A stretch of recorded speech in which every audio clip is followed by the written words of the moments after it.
Louisville, big bat, major league with it. I'm on my Louisville. I'm on my Louisville. I'm on my Louisville. See, let me take a little second out my life now. Address these questions, teach you why I'm Mr. Right now. You see, I wipe down, clean it up with bright smile. You see, I get so fresh to death, it cost a life now. Now I'm at 8 Mile, I mean 8 now. For those who wish the worst, go on and hate now. I brush them haters off, so baby, you can trust that. My dreams and wishes really soon gonna be a cold fact. I got a tunnel vision, money jumping through the ceilings. I'm jumping over buildings, eliminated villains. Mario Kart race, no banana peelings. Straight forward to the finish line, these beats I'm killing. These beats I'm killing. These beats I'm killing. Been on my hip hop ever since children. Guess that's why she on me feeling. Can't keep her motto, hands up off me, she be feeling. I'm on my Louisville. I'm on my Louisville. I'm on my Louisville. You're on a hot mic, sir? What's that? I said you're on a hot mic, sir. Cool. We are good. Okay. Little sip. What you got some chew? I'm set, babe. When I need a dip, I'll get a dip. Babe, I haven't heard that in a while. Oh, hey, babe. I missed that. Well, you know the reason I say babe all the time is because I can never remember anyone's names. Well, how could you? I mean, you know, look at you, Cheeto Travolta. All the nicknames. I even forgot that your name was Juan. Yeah. Oh, yeah. Most people, I mean, unless it's the business setting, Right. Nobody knows that my name is Juan. But now that I'm on this podcast that I'm running called This Juan Time, today my guest is an old coach of mine, very good friend, as he has become over the years. And he goes by the name of John Blabe. Welcome to the podcast. Thank you. This is a new experience for me. Yeah, I love that I reached out and you said, I don't know what a podcast is, but whatever you need, I'm in. I'm like, yes, score. You know, it's going to take a couple minutes to get used to it, but I told you, you know, I've done 50 TV spots and not thought anything about it. Yeah. But this is something that kind of interesting. You know? It is, right? I hope that you're pretty comfortable with this. I am. I'll get comfortable with the earphones in a second or two. Yeah, you have to. You have to get comfortable with hearing your own voice, right? Well, that's not so bad. I can't stand my own voice, so you know, it's no big deal. Anybody else that can attest to not standing your voice? Oh, probably a lot of people from the old playing days. Yeah, right. So just wanted to have you on and just kind of, you know, find out who John Blabe is. You know, what made you who you are, you know, sitting in front of me today. So just a little bit of history. It's almost like a little bit of a biography. A little bio? Yeah. You want to buy, now do they call it a bio slash, or do they call that? I don't know what they call it now, but basically I was born and raised in New York City in the Bronx. Yeah. Attended... You were 5'5" when you were born, right? I was 5'4.5", babe. And went to school in New York. Interesting fact, went to a high school that had 6,500 boys. It was a public high school. Yeah. And down the road there were 3,000 girls in their high school. But it was public. You know, it was the largest at one time. Yeah, at one time, if you look in, I don't know, it's not Ripley's Believe It or Not, but I forget that book where you used to have all the facts and that type of stuff. It slips. You're going to have to... Encyclopedia, is that Britannica? No. It was a book of facts of largest this and Guinness Book of Records. The high school at one time was the largest high school in the United States with over 7,000 boys. What? Yeah. And so was it purposely segregated that way? Yeah, I guess from the beginning, it had its origins around the early 1900s, and it started out as a boys' school. Okay. I wish I had it. They had a list of distinguished alumni, which is really fascinating. A lot of actors. Probably someone you can't even remember. Burt Lancaster, Don Adams, authors James Baldwin. The school had 14. Matter of fact, this was in Sports Illustrated, and I saved it several years ago. The high school's name of the high school was DeWitt Clinton High School. DeWitt Clinton High School had more players in the NBA than any other high school in the United States. Wow. And that was in the Bronx? That was in the Bronx. 14 players. Jeez. At a one high school, which is a lot. Yeah, for one place. Yeah, because it's not even to get into football is tough, but that's still 11 players on the field. Yeah. You're talking about five. Yeah. Right. Wow. Right. And matter of fact, as we sit here, one of the best players ever played out at Arizona Western and played at my high school. A guy by the name of Nate Tiny Archibald, who played I think 2 years at AWC, and before he went on to Texas Western and then NBA fame. Yeah. But growing up in a school like that was very, very different than the career I chose. I worked in small schools basically for almost 40 years. Yeah. Largest, you could just look at it, largest being, I think when I was at Monument Valley on the Indian reservation, Navajo reservation, I think we had a little over 400. Oh, wow. And then, but as you know, at Antelope, if all our years, it was if you did a average right across the 30 years I was there, it's 350 kids. Yeah. That was it. That was the most, yeah. But I guess that's one of the reasons why I chose a small school, because if you can ever imagine changing classes with 6,500 people at one time, you think rush hour in Phoenix is busy. It's not even close. No. But I attended DeWitt Clinton, got a great education. I didn't like it very much. Tough school. Yeah. You had to mind your own business. Where was that? Was that in New York? In the Bronx. In the Bronx. Yeah. And it was what do you call it? A multicultural, multiracial, whatever word you're supposed to. If I'm politically incorrect, that's just me. Suck it up. Suck it up. That's right. Hey, I am who I am. But it was 40% black, 40% white, 20% Puerto Rican. So there was a lot of diversity. Got a great education. Matter of fact, when I went off to college, I really screwed off first year because I'd already had everything. Yeah. Okay. I mean, it was not very demanding. Yeah. Because the high school was. You're talking back in the day, we had legitimate 2.5, 3 hours sit down homework. Shit. Every day. Yeah. Every day. And that's a thing of the past now, You give little Billy homework and mommy complains, he can't play with his PlayStation, So, I guess the word they use now is rigor.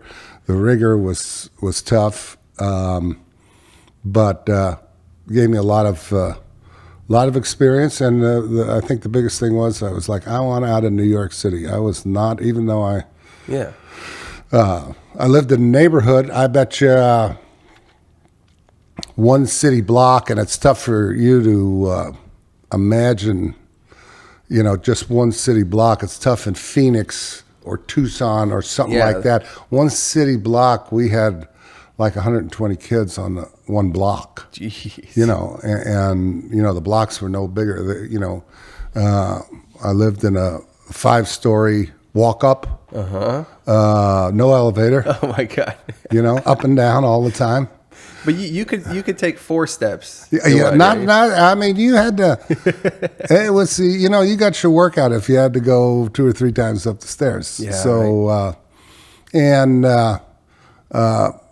Very crowded and very small. When you get to Arizona, it's like space. Yeah. And you don't realize it unless you've been someplace where there's no space. You're cramped.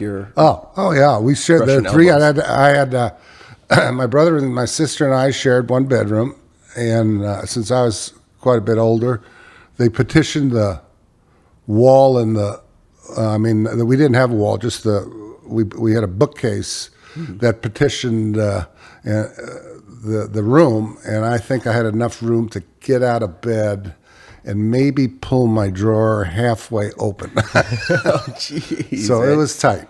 It was very tight, and they slept in a bunk bed, and as I say, 2 bedrooms, 1 bath, 5 people. Yeah. And what year was this? This was from probably 56 to 69. Although we were like the Jeffersons. You know who the Jeffersons are? Oh, okay. Moving on up. We moved on up to the other side of the building, where there were 3 bedrooms. Oh, hog heaven. And I got my own room, I think, from when I was 16 and 17. So it was that was like the greatest thing in the whole world at the time. Sure. To have your own space. Your own space, privacy when you needed it. Oh, yeah. And especially as a teenager growing up, you don't want to be around little kids. Yeah. You were that much older, huh? Yeah. I was, 6 years older than my sister and 9 years older than my brother. Yeah. So getting that space was wonderful. But back to DeWitt Clinton, it was something that I got so many stories at DeWitt Clinton. It was my favorite one is that they probably had the best PE program, high school PE program. Yeah, and they broke it up into 6-week blocks, and you took like wrestling for 6 weeks, and you took basketball for 6 weeks. You had to take gymnastics and pass 10 events. Whoa. Okay. It was a toughie for me.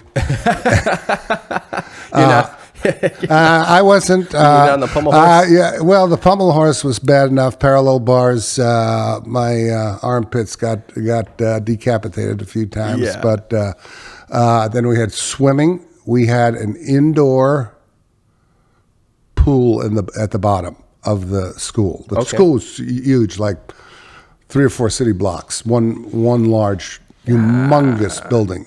So everybody had to take PE. There's no, and everybody had to dress. Everybody, you had a uniform. There was no excuse letters. There's no excuse letters. Screw you. You fail. Well, to give you an example, there were. When I went, there were 6,500 boys. In our graduating class was like 1,600, 1,700. Wow. Only 875 graduated. What?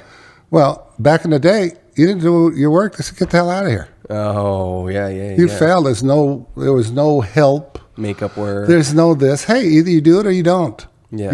Here's the deal. And, interesting story about, everybody's into this, I got to see the guidance counselor. I have to see this. I have to get it. I don't think we even had a guidance counselor for all those people. Now, this is a true story. When I applied to college, okay, this was my only experience with a guidance counselor. You had an appointment that lasted, no more than 5 minutes, okay? You came in, they said, what are your SAT scores? And I said, I don't know, 11, you had to have them down. Yeah. Yeah, I said 1150, 1175, whatever they were, okay? It was a teacher that had to do this, probably in her prep period, so she wasn't real happy. Gotcha, yeah. And anyway, she said, 1150. She said pages 7 through 11 in the book. Those are the schools they accepted. Look and pick a school. Look and pick a couple of schools. Bring $5 and come back in a week, and we'll mail off your scores and your record. Ding! End of all my experience with guidance. You hear that, Mr. Hill? All that was that. Is Alibaba going to hear this? He better. Oh, cool, cool. I'll tell some stories on the Alibaba too. But it was, you had to do everything yourself. Yeah. No one's going to help you. When you first came in, and I think this is interesting for kids that have gone through, because I've been in education all my life. The first day they came in, and as I say, it's a great school.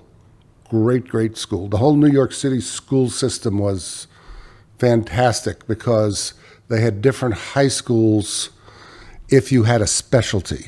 In other words, if you were great in science and math, you applied to the high school, Bronx High School of Science.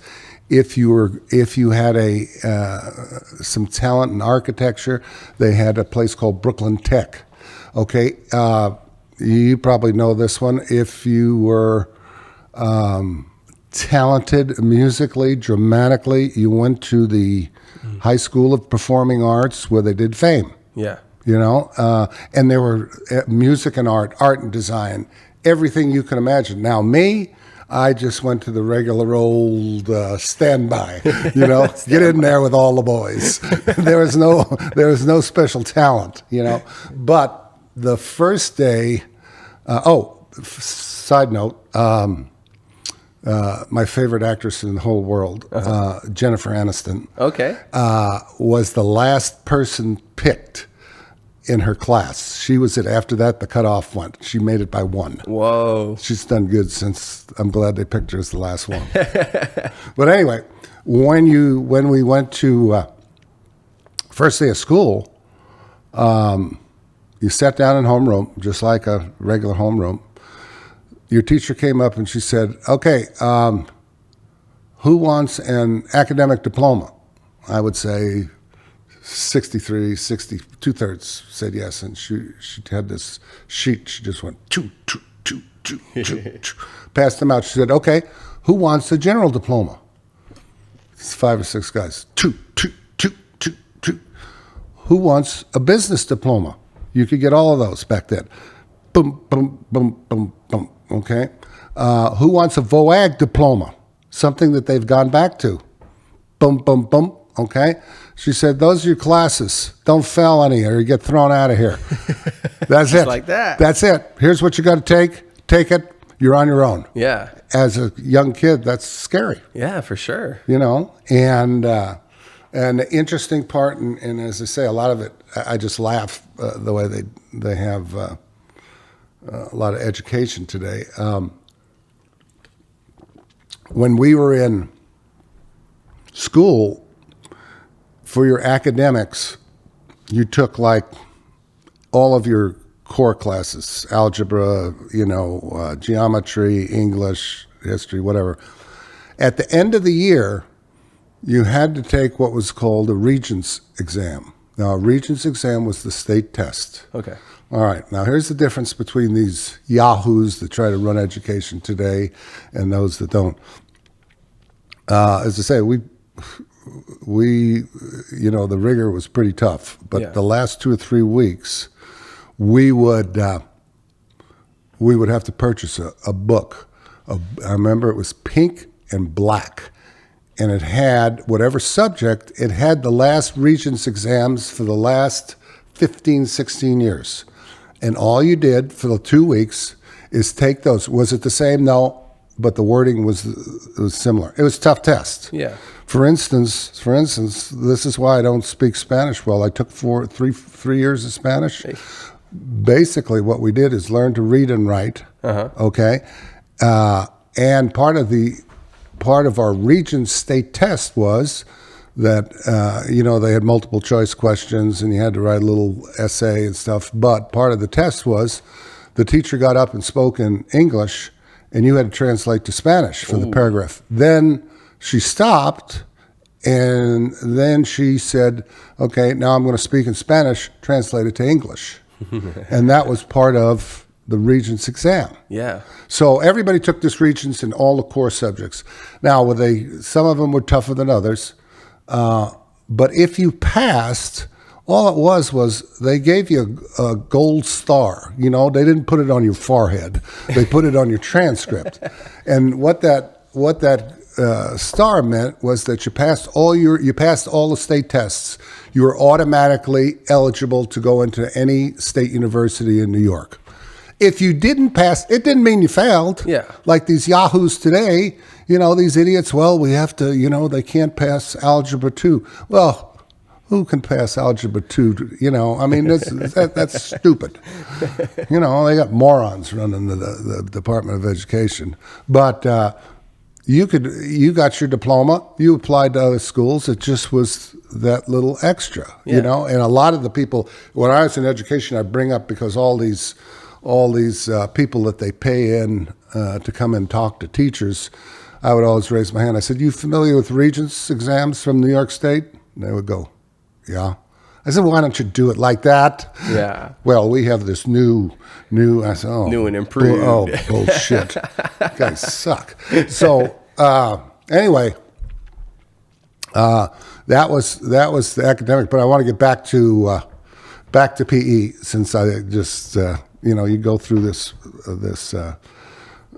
part of your PE, and as I say, wrestling, basketball, gymnastics, swimming. All right, let me get to swimming. Now, swimming, they had a Olympic-sized pool because they had an excellent swim team. Excellent swim team.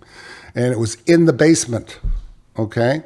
Now, if you ever had a class, the highest point in the building was called the tower, and there were classes in there. If you had a class in the tower and the bell rang, you had to navigate thousands of guys 3 stories high, maybe across the deal, and get to the pool before the bell rang. Oh, damn.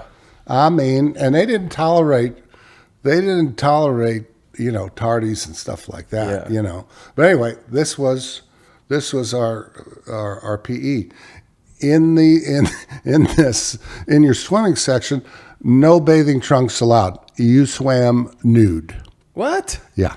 You swam nude. Now this is why they did this. This was a Catholic school? This was a public school. It would have made sense. No, I can't say that. But you had to, what they didn't want was people bringing in who knows what kind of germs on a bathing suit. Okay. So everybody was totally nude, but they sprayed you down like cattle. You had to really shower off first, and they had these series of troughs that you had to walk through that were the strongest chemicals that you could imagine to get to the pool. Now, the first day, I'll never forget this. They line you up, excuse me, at the edge of the pool, and they go, okay, non-swimmers, get your ass to the shallow end. So, this is a big class, 40, 50 people at least. So 10 guys, hey, I can't swim. Everybody else is there. Well, we had these black guys at the pool, and they were like, yeah, I can swim. I can swim. Yeah. So right before we go in, the aides to the class were on the swim team. And as soon as we were about to jump in, what the deal was, you had to swim from one side to the other. Yeah. A regular swim.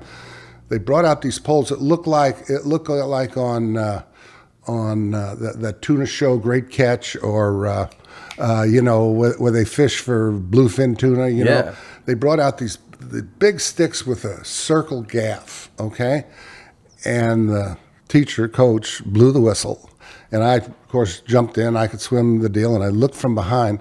They had about 3 or 4 of these black guys that just went straight down to the bottom. Just sunk. And the aides, used these pools and grabbed them by. They looked like they were landing fish. They just dumped them over. Said, get your ass down to the beginners. Yeah. But that was part of the part of the things you learn. I tell people that they wouldn't. What do you mean nude swimming? Yeah. In today's world, Exactly. are you kidding me? No. That's why, being in locker rooms my whole life, Yeah. and I go into a health club or something and, I'm hanging out there, want to hang low, and everybody's like, oh my goodness, I said, geez, times have changed, it's not much not just a bunch of swinging dicks anymore. Everybody is worried and self-conscious, as I guess they should be. But so high school was good. I couldn't wait to get out. I went to Texas Christian University in Fort Worth. Complete culture shock. Yeah, I would imagine. A boy from the Bronx going to TCU. First person that smiled at me, I was ready to fight, because anybody that smiled at you in New York was off. Yeah, had bad intentions. Yeah. Oh well, you just didn't do that. Where was it? Oh yeah, going to The long-haired, blue-eyed guy that smiled at you. Yeah. Just a completely different culture. Yeah. And that's one of the things I really was thinking about, Cheeto, when, if I refer to you, the people in the podcast, if I refer to him as Cheeto, or what I called him, Travolta. That's a high school dancing, nickname. That's his high school nickname. It's just because when I'm thinking of stories, I think of you as Travolta, and my hair was slicked back. Yeah, hair was slicked back. Everybody got a nickname. Well, I'll get into that later. They were, some people that didn't get nicknames. They said, Coach can't stand me. Yeah, right. So I mean, there's very few people at Antelope that played for me. Maybe one or two or three that I truly couldn't stand. But it's tough coming up with 30 nicknames every year. You had to recycle some. Oh yeah. Well, like the Koreas. Did the Koreas play with us? Yeah. Okay. We had Gandhi, Fondi, and Dondi. The Korea brothers. Gandhi, and I can't remember, was Frankie. Who's the oldest? I went to school with I think the youngest one. Oh, okay. Because then they had a younger sister, right? Right. Yeah. Right. So I went to school with He was Fondi, I think. Fondi. But his older brother came in to practice one day, and he had one of those little. You see them, ball players wear them all the time, but he was way ahead of his time with them little caps like this. And he's a skinny little kid. I said, what the hell are you doing? What the hell you got on your head? He goes, oh, Coach, this is my little beanie here. I said, you look like damn Gandhi. And so that's how that nickname stuck.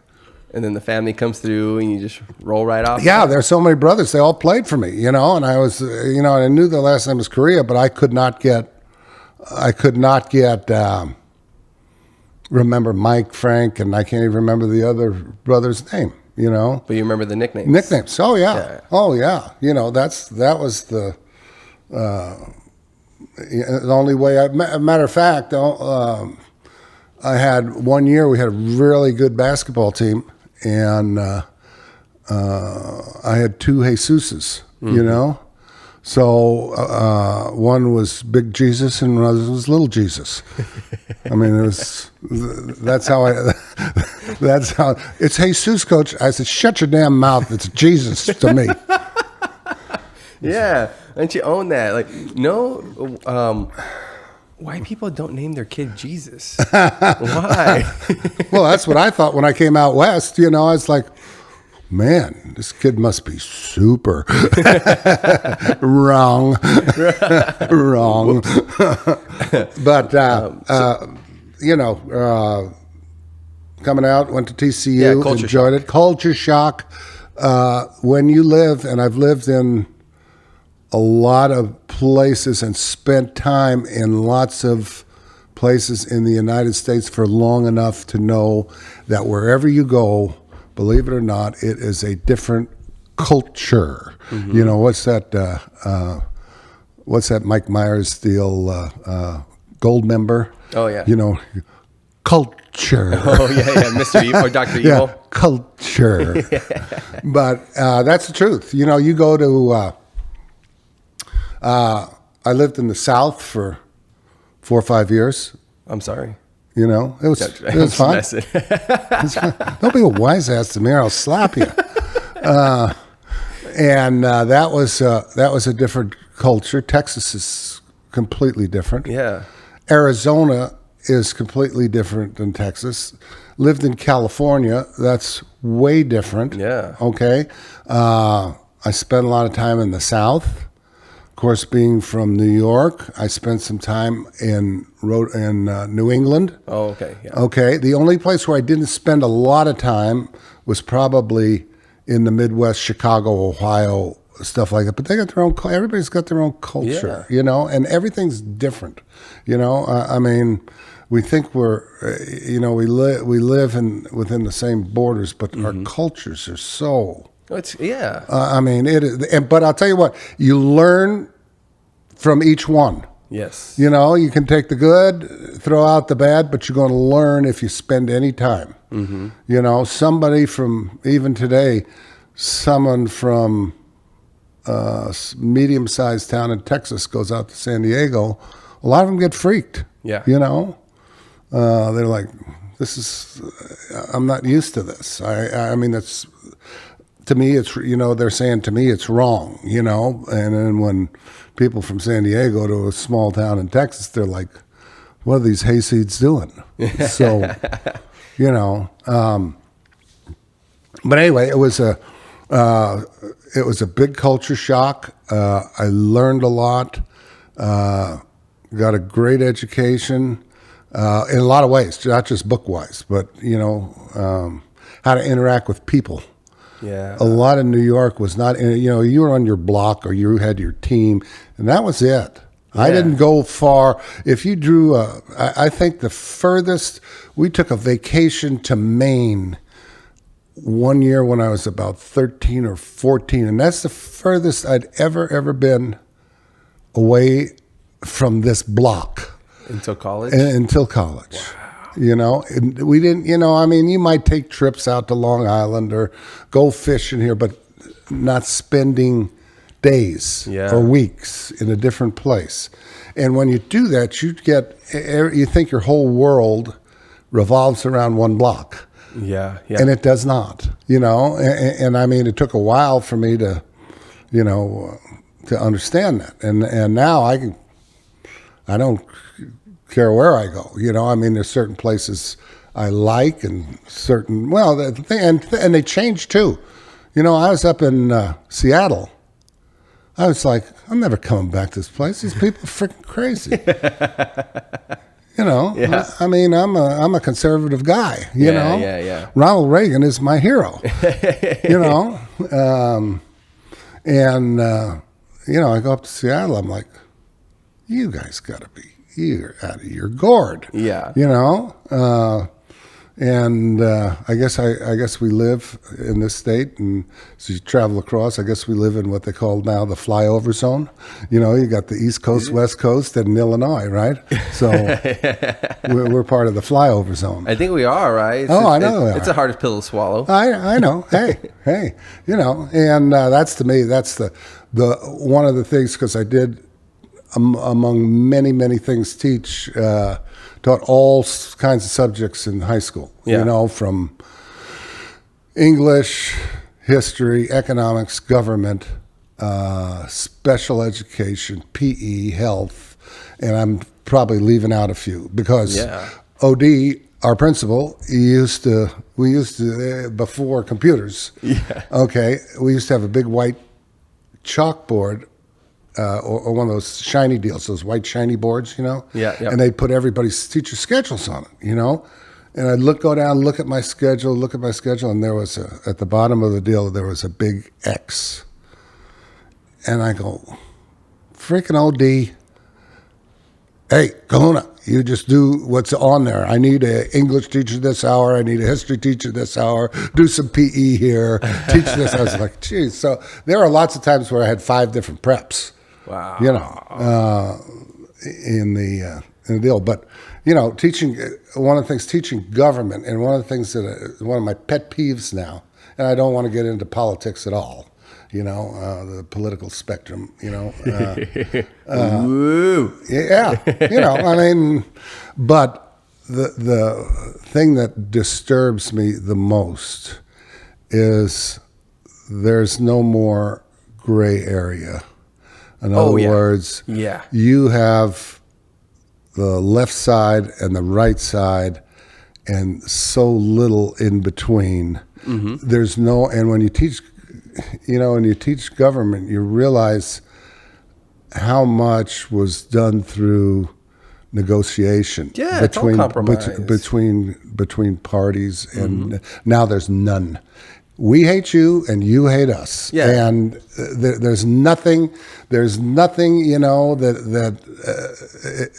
you can do, to bring people together. And that's sad. Yeah, because people will consider you compromising you didn't stand your ground. You didn't, fight hard enough. And it's like, no, there has to be some compromise. Oh, yeah. And hopefully we'll learn it sooner or later. And then you readdress it in the future. Say, hey, I'll give you this now, but let's address it again and see if we can't, make some more ground. Well, that's why I say Ronald Reagan was my personal hero. Mm-hmm. One of the reasons was that he always reached out and said, hey, let's talk about this. Mm-hmm. Very few people remember, and they don't, especially Democrats don't want to remember that when Ronald Reagan was reelected, he took 49 states, a majority in 49 states, and lost the state of Minnesota. Minnesota, yeah, because Fritz Mondale was running against, was from Minnesota.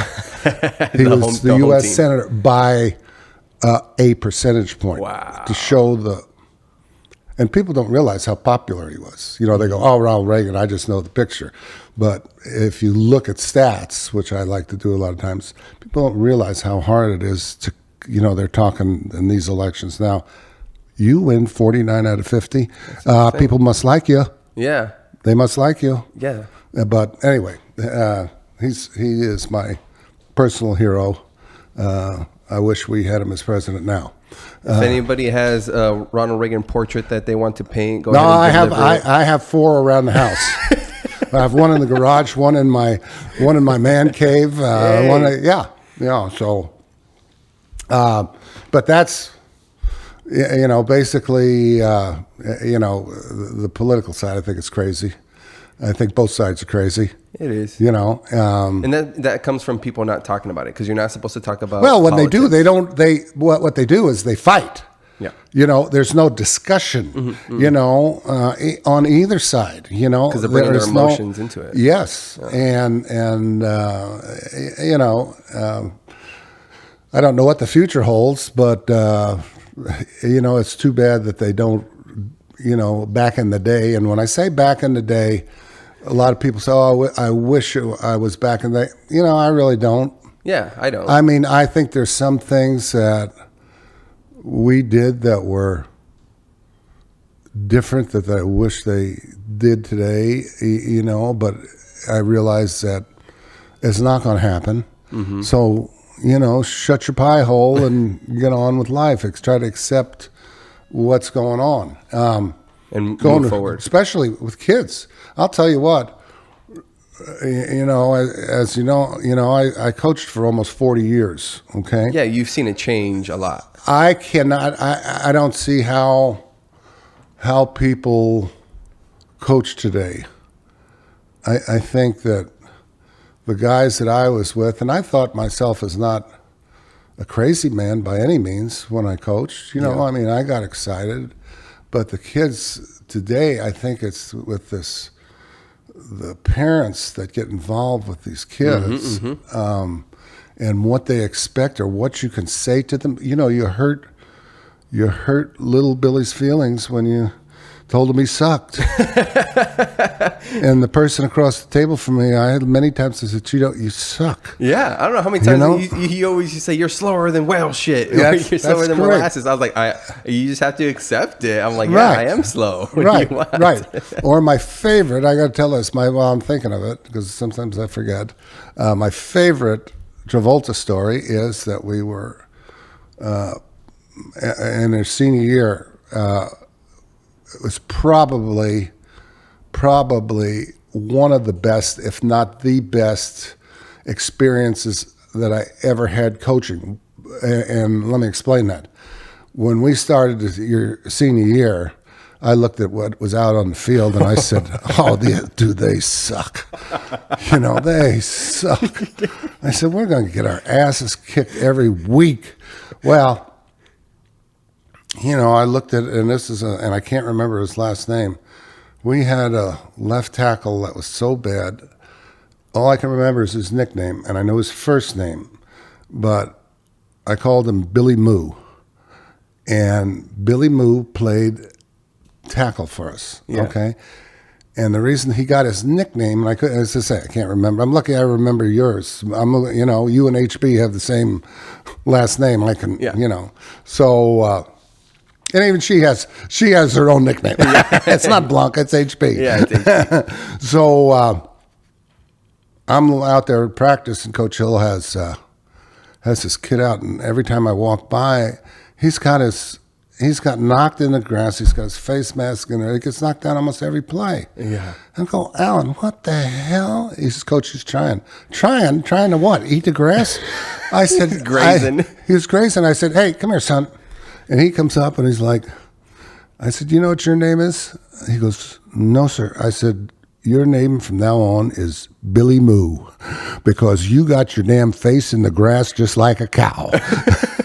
And from that time on, he was Billy Moo. Yeah. And as I say, couldn't remember his last name then. I can't remember it now. Yeah. But going back to your senior year, and I guess we just jumped back and forth, but going back to your senior year, we only had 3 or 4, maybe 5 players when we started, and I said, the rest of these guys suck. I mean, really, because, the tradition at Antelope, I've had some excellent teams, excellent players. Mm-hmm. But we went out there and we changed our offense a little bit and changed our defense, and we got Gomer Pyle. Mm-hmm. Gomer Pyle came. I can't remember Gomer Pyle's name. Travis what? I can't remember. Gomer Pyle. I used to go to him at practice. Shazam, Shazam, Shazam. Golly, Sarge. Hill. Travis Hill. Yeah. Okay. He came. He transferred in, I think. Yeah. He was an excellent player. Mm-hmm. But other than that, and then we got all of a sudden Gil. Didn't we have Gil? Yeah, Gil sprouted for sure. Yeah. He just sprouted. But the year before, he sucked too. Mm-hmm. So I come out there with you guys, and I'm like, if we can. And I told the paper that year. I said, yeah, if we can win 3 games, I said I'm happy. It'll be great. It'll be a great season. Yeah. And you probably remember this, but I think that year we won 6 ball games, probably by a total of 25 points. Mm-hmm. I mean, everything was last second. Yeah. Last second. But getting back to the maddest I ever got at you, we were playing Tonopah Valley, and you hit this great tackle. Beautiful tackle, nothing dirty about it. I mean, you hit this kid so hard, his helmet popped off. Yeah. And you were dancing around like you're like the Travolta that you are. And we get flagged for 15 yards, which I didn't agree with. But the maddest I got at you, the next week we played, and you were trying to knock everybody's helmet off. Yeah. And I called a timeout, and I Yep. Went to the field. I said, Travolta, you screw with me. I said, I'll knock your head off. Yeah, I remember that. You know, yeah. You go, yes, sir. Yes, sir. I said, just make the damn tackle. Stop trying to make a highlight film. It's so true. Yeah, it was. It was. Because the week before that, I laid out a guy from Holtville, which we won. And we won that game. 3-0 on a field goal. On my field goal. Yes. Yeah. 38 yards, and I said it was the longest field goal I can remember. Well, John Rivera called me up the night on the phone. I mean, irate. Oh, no. Mine was 40. Mine was 40. I said, you remember it? You were there. I was like, hell, I don't remember anything. What was your nickname, John? That's all I remember. I thought, yeah. Yeah, so I had a taste of 2 really good hits, and yeah, the following week I was like, oh, I'm the man, and Oh, yeah, I know. Yeah, I'm the man. I know, but it was, and I say this, and you always remember that we won these games, and I remember your field goal against Hopeville, 3-0 win. We played Maricopa. The Wheezy intercepted a pass at the goal line, and they were going in. I think we won by 5. I mean, he just jumped up and won that. I'm just trying to think. Oh, Tonopah Valley, overtime. I can go on and on, but they were just, and Close we games. were 8-0 going into the Catholic game. And when Catholic took the field, I was like, oh, we're going to get our asses. They are humongous. Yeah. They are humongous. And fast. Yes. Yeah. Yes. And we probably played in those games. I don't know whether you don't think of it like this, but in those games, to me, those were the best 2 games you guys played because we didn't have any. Wheezy was quick, and the rest of you, as I used to say, are slower than whale shit. Yeah. And Yeah.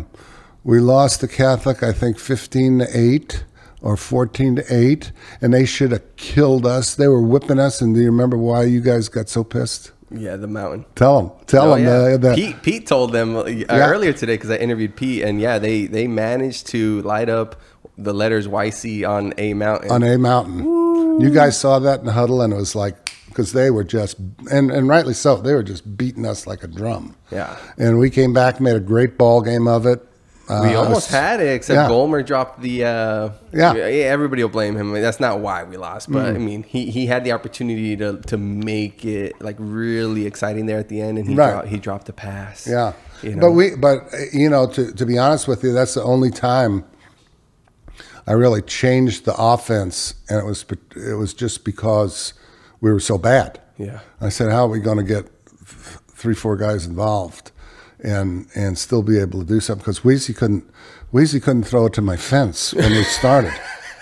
If he threw and it wobbled, he could throw a wobbler at 15 yards. Yeah. And that goes to baseball. I mean, he played catcher for us. If he could get it over the pitcher's head when someone was stealing, I was happy. Yeah.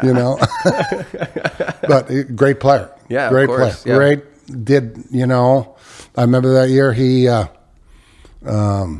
passed for 1,500 yards, and he ran for 1,500 yards, which is unbelievable. Mm-hmm. Running, I could understand how he passed. I don't know. But probably, and I don't know whether you remember this, we go 8-0. We lose to Catholic, which you guys just played, I could never been prouder in the way you guys played because you're outgunned. The next week, we draw Thatcher High School at home. Yeah, that's right. I was trying to remember who we played. Yeah, yep. We draw Thatcher High School at home. Now get this. This is how a Motley Crue. You sell a lot of those albums in your music store, Motley Crue? Oh yeah. Okay. I didn't know whether they stole a lot. Still, this Motley Crue, we played Thatcher, and they beat us 15-7. Thatcher goes on to win a state championship that year. Yeah. We played 2 of the best teams in the state with nothing. We had some kids come on. As I say, Gil became a man, and we got Gomer Pyle, USMC. Turned out to be great.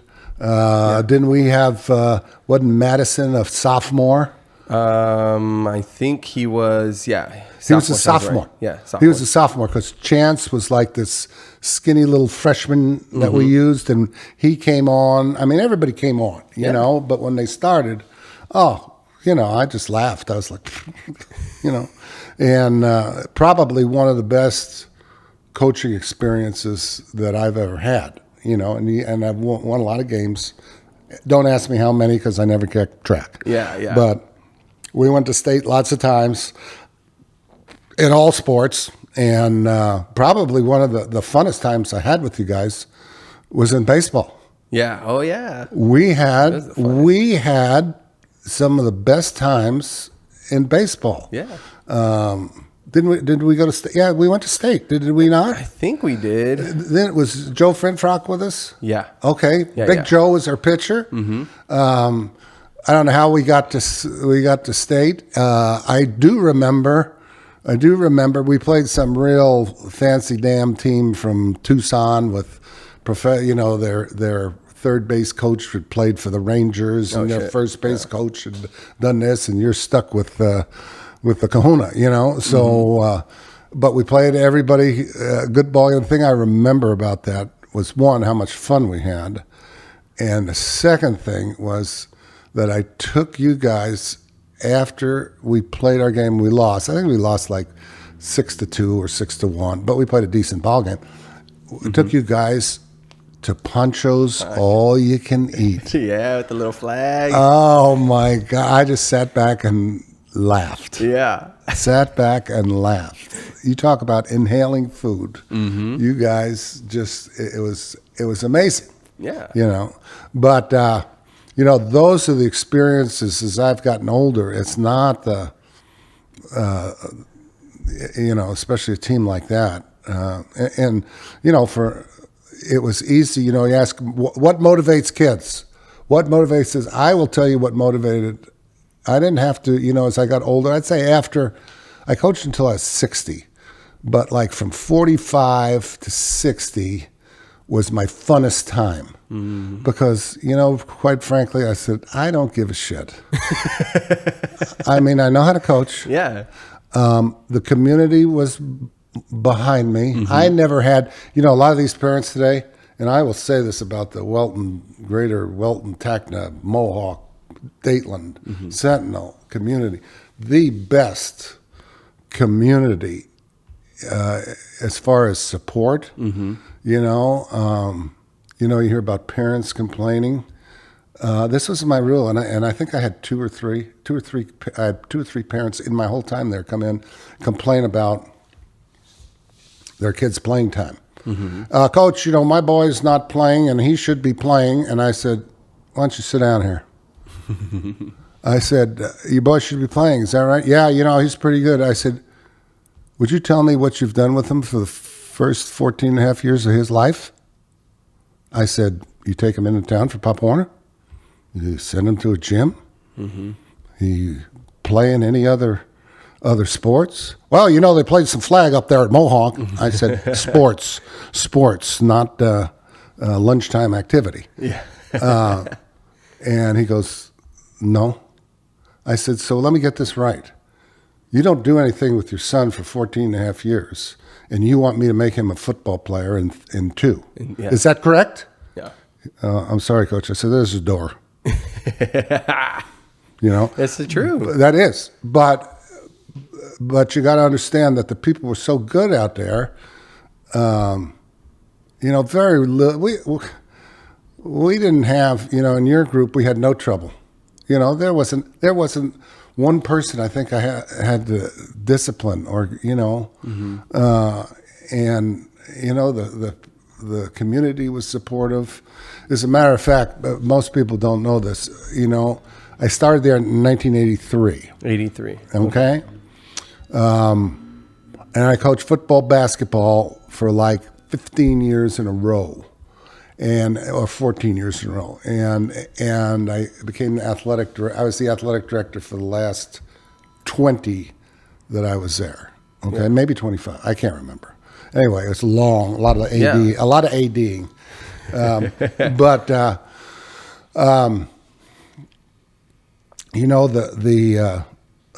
I can't remember. As I say with you guys, you had great camaraderie. Mm-hmm. You were, you got along together. You talk, these parents today, I want this and I want that and I want this and I want that. And, you know, they're on the coach. A lot of these coaches constantly, they're on officials. I read a piece in the Republic, the average lifespan of a official now in Arizona is like 2 years. Of an official, like a referee, umpire, or whatever. Berated, yeah, they get screamed at, yelled at. You suck. You know. Hey, for $50, you want to take that every Friday night? I don't think so. Mm-hmm. You know, I don't think so. Yeah. But you know, getting back to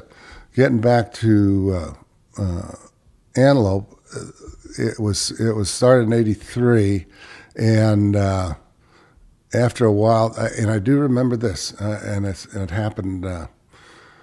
I'd stepped down from football. I said, I did basketball. I said, I need you know, because we're going all the time, and I stepped down from basketball, and we had brought in a couple of guys for football. I later came back a year later, you know, to help with the offense, but. Mm-hmm.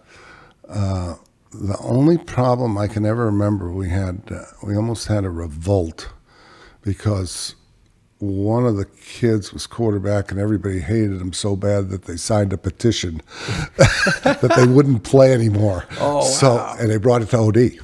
Yeah. So OD, Kona, get in the office. Come on. Look at this. And there was like 30 names on this. And I go, and I said, well, what do you want to do? He goes, what do I want to do? I want you to go down to the locker room, straighten us out. So within, I think the next week I was back on the field. We got it straightened out, and you know. But you know, Antelope is. I thought it was just the neatest place to be. Now you know, it's exactly 40 miles from this house to Antelope. Exactly. Yeah. Okay. So 80 miles a day, 5 days a week, that's 400 miles. You know, really 40, you know, they say we work 36 weeks. Really, because I was going out there in the summer, too. So for 40, I'd say easy 40 weeks, you know. So I did a lot. I know every pebble on the way out, every milepost on the way out. And you gave those all nicknames too. No, I didn't. No, I didn't. But the strangest thing I ever saw, the only time that I would, you know, you say, did you ever fall asleep? Yes. Mm-hmm. The only time I would have to watch it was when I wasn't coaching baseball, and I'd get a practice going, and then I'd take off about 4 o'clock and head home. And the sun was setting in the west, and I fell asleep twice, I think, where I just caught myself. Yeah. But coming and going, it was a piece of cake. Yeah. So that's the other thing with Pete, because his is about like 25 miles right over there. Right. And it's like, you know, a lot of people wouldn't, you know, make that investment, you know, to do that. So there's something about the community, the school. You know, the people used to laugh about the Welltonians. Yeah. You know, you ever look around Welltonians? I go, yeah, I do. But you got to remember, very similar. One of my coaching jobs is in Gila Bend. Mm-hmm. In Gila Bend, they considered the armpit of the world. You know, people just, you know, Gila Bend. How could you live in Gila Bend? I'll tell you what, the kids were so similar to Antelope. Yeah. It was incredible. Really? The only difference was everybody lived in town. Okay. So they'd come over to your house. They would do this, you know, same type of kid, same type of work ethic. You know, one of the things I've always been proud of the kids at Antelope, you know, I only scheduled 9 games. You could, you know, as time went on, you could schedule 10. Mm-hmm. We didn't do a lot in the summer, and they say, well, Coach, were you lazy? Would you get your fat ass out there? And yeah, there were summers where I ran the weight room, and it was called a rec center, you know, for years. The thing about it was, and I'll never forget this, to show you what type of kids, because really the only thing we did in the summer was basketball. And I would set up some summer tournaments. Okay. On usually Friday night, Saturday. Yeah. Now, here's the thing that most people didn't understand. I had to work those tournaments around people, my kids working. I'm not saying, they were working like men. Yeah. In the fields. Yeah. Behind a tractor, picking stuff. They work like men. Mm-hmm. And today, we have summer lifting. You have to be there every day. Oh, damn, Scousins live 65 miles one way. Yeah, you know, they couldn't come in. Remember Scousin's training shirt? No, it stood up. Remember? Oh yeah, disgusting little animal. He yelled at him and made him wash it on the spot when he saw it. Yeah, the thing was standing up on its own. Which Scoos was that? Kevin? Was it Daryl? Daryl. Yeah. Daryl. Yeah, Daryl. Oh yeah. The Scousins. And I'm just off the subject. They probably. I think the last one I had. I can't even remember his first name. I just called him Seven because he was the seventh one.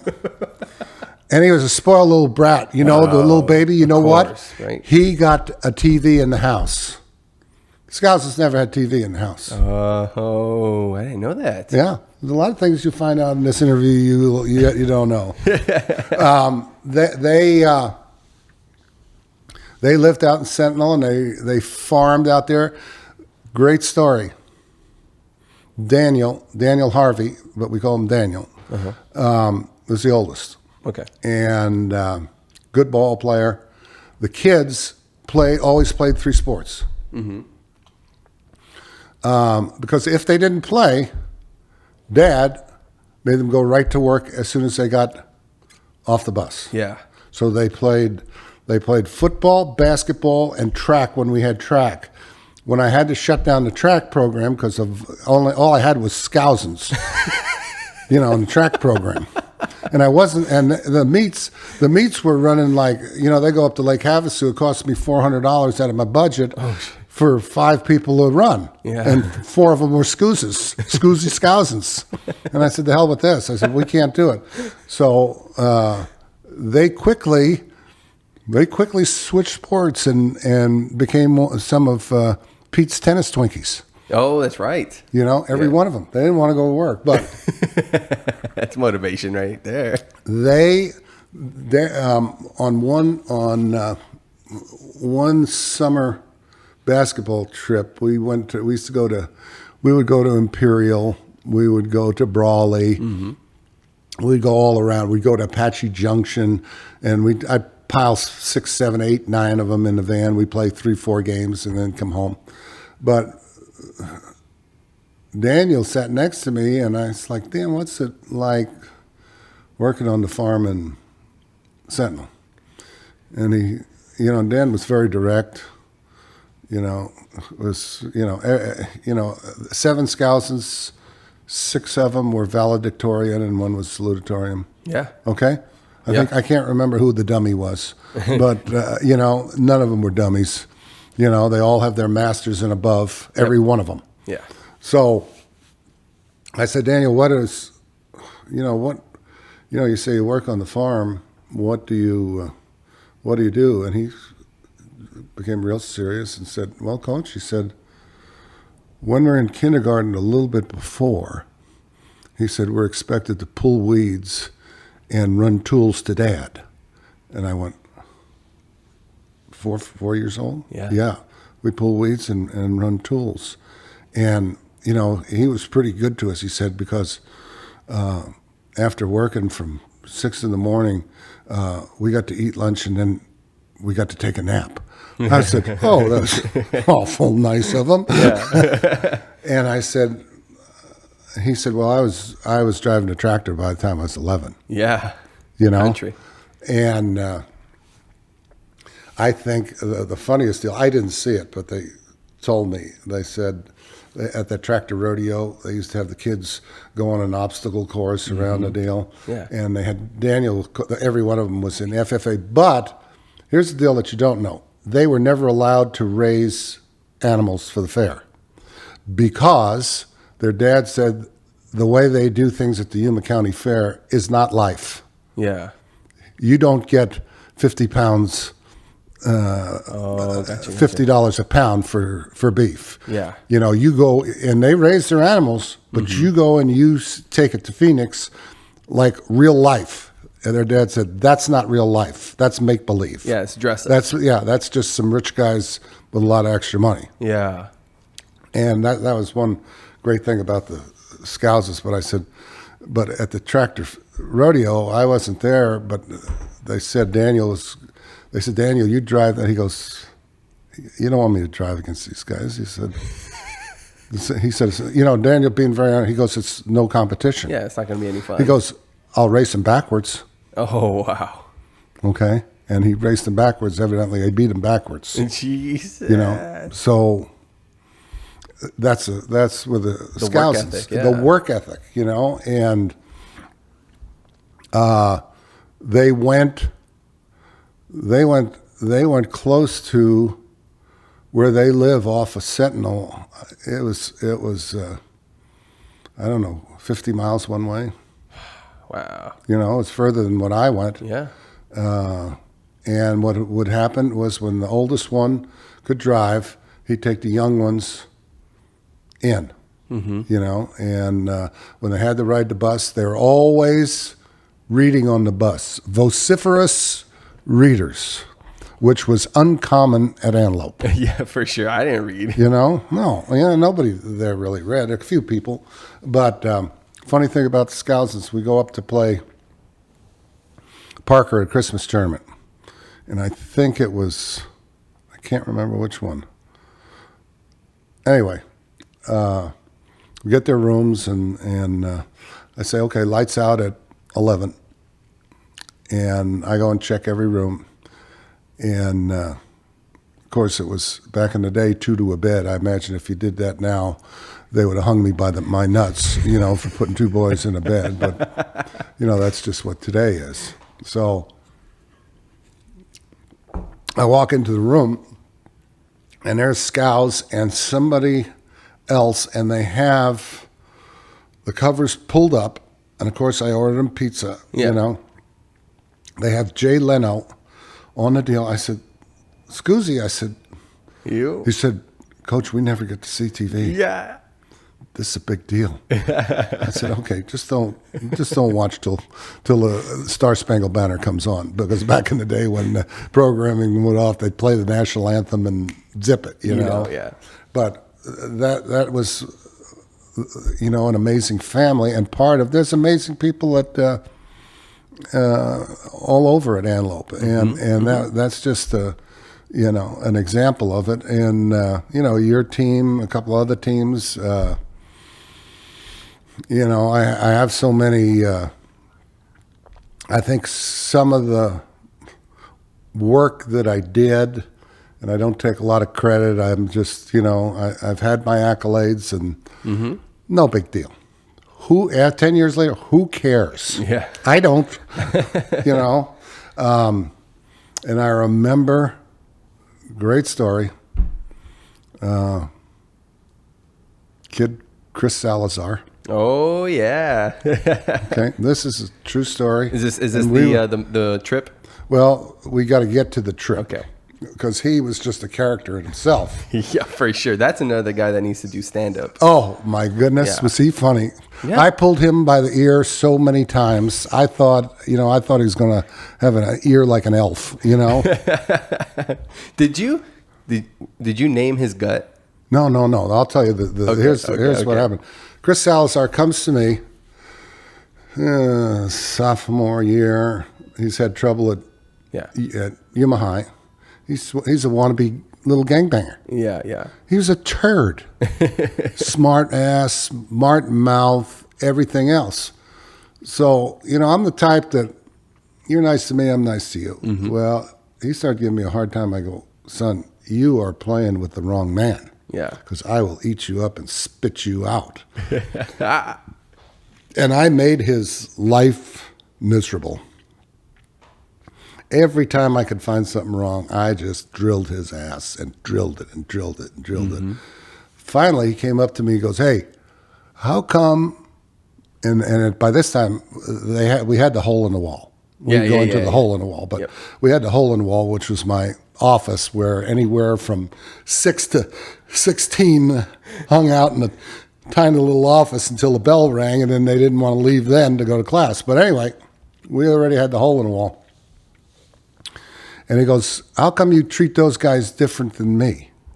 I said, because you're an asshole. That's why I treat them different than you. Yeah. And he goes, well, what do I have to do? I said, you have to, for a month period, you have to act like a normal human being, not some wannabe little gang banging, tagging little shit from Yuma. Do you understand that? It's like, yeah. Yeah. Okay, so a month goes by. And he's good. He wants it bad. He can see the difference. He can see me joking. He can see me putting my arm around people. He can see me making fun of them, have nicknames, have that. He has zilch. So he comes back, he goes, and he remembered. He said, Coach, it's been a month. You sure? Yeah, Coach, it's been a month. I said, okay, this is what you got to do. Because remember when we had weight training or PE, I know I had you, we had the dots.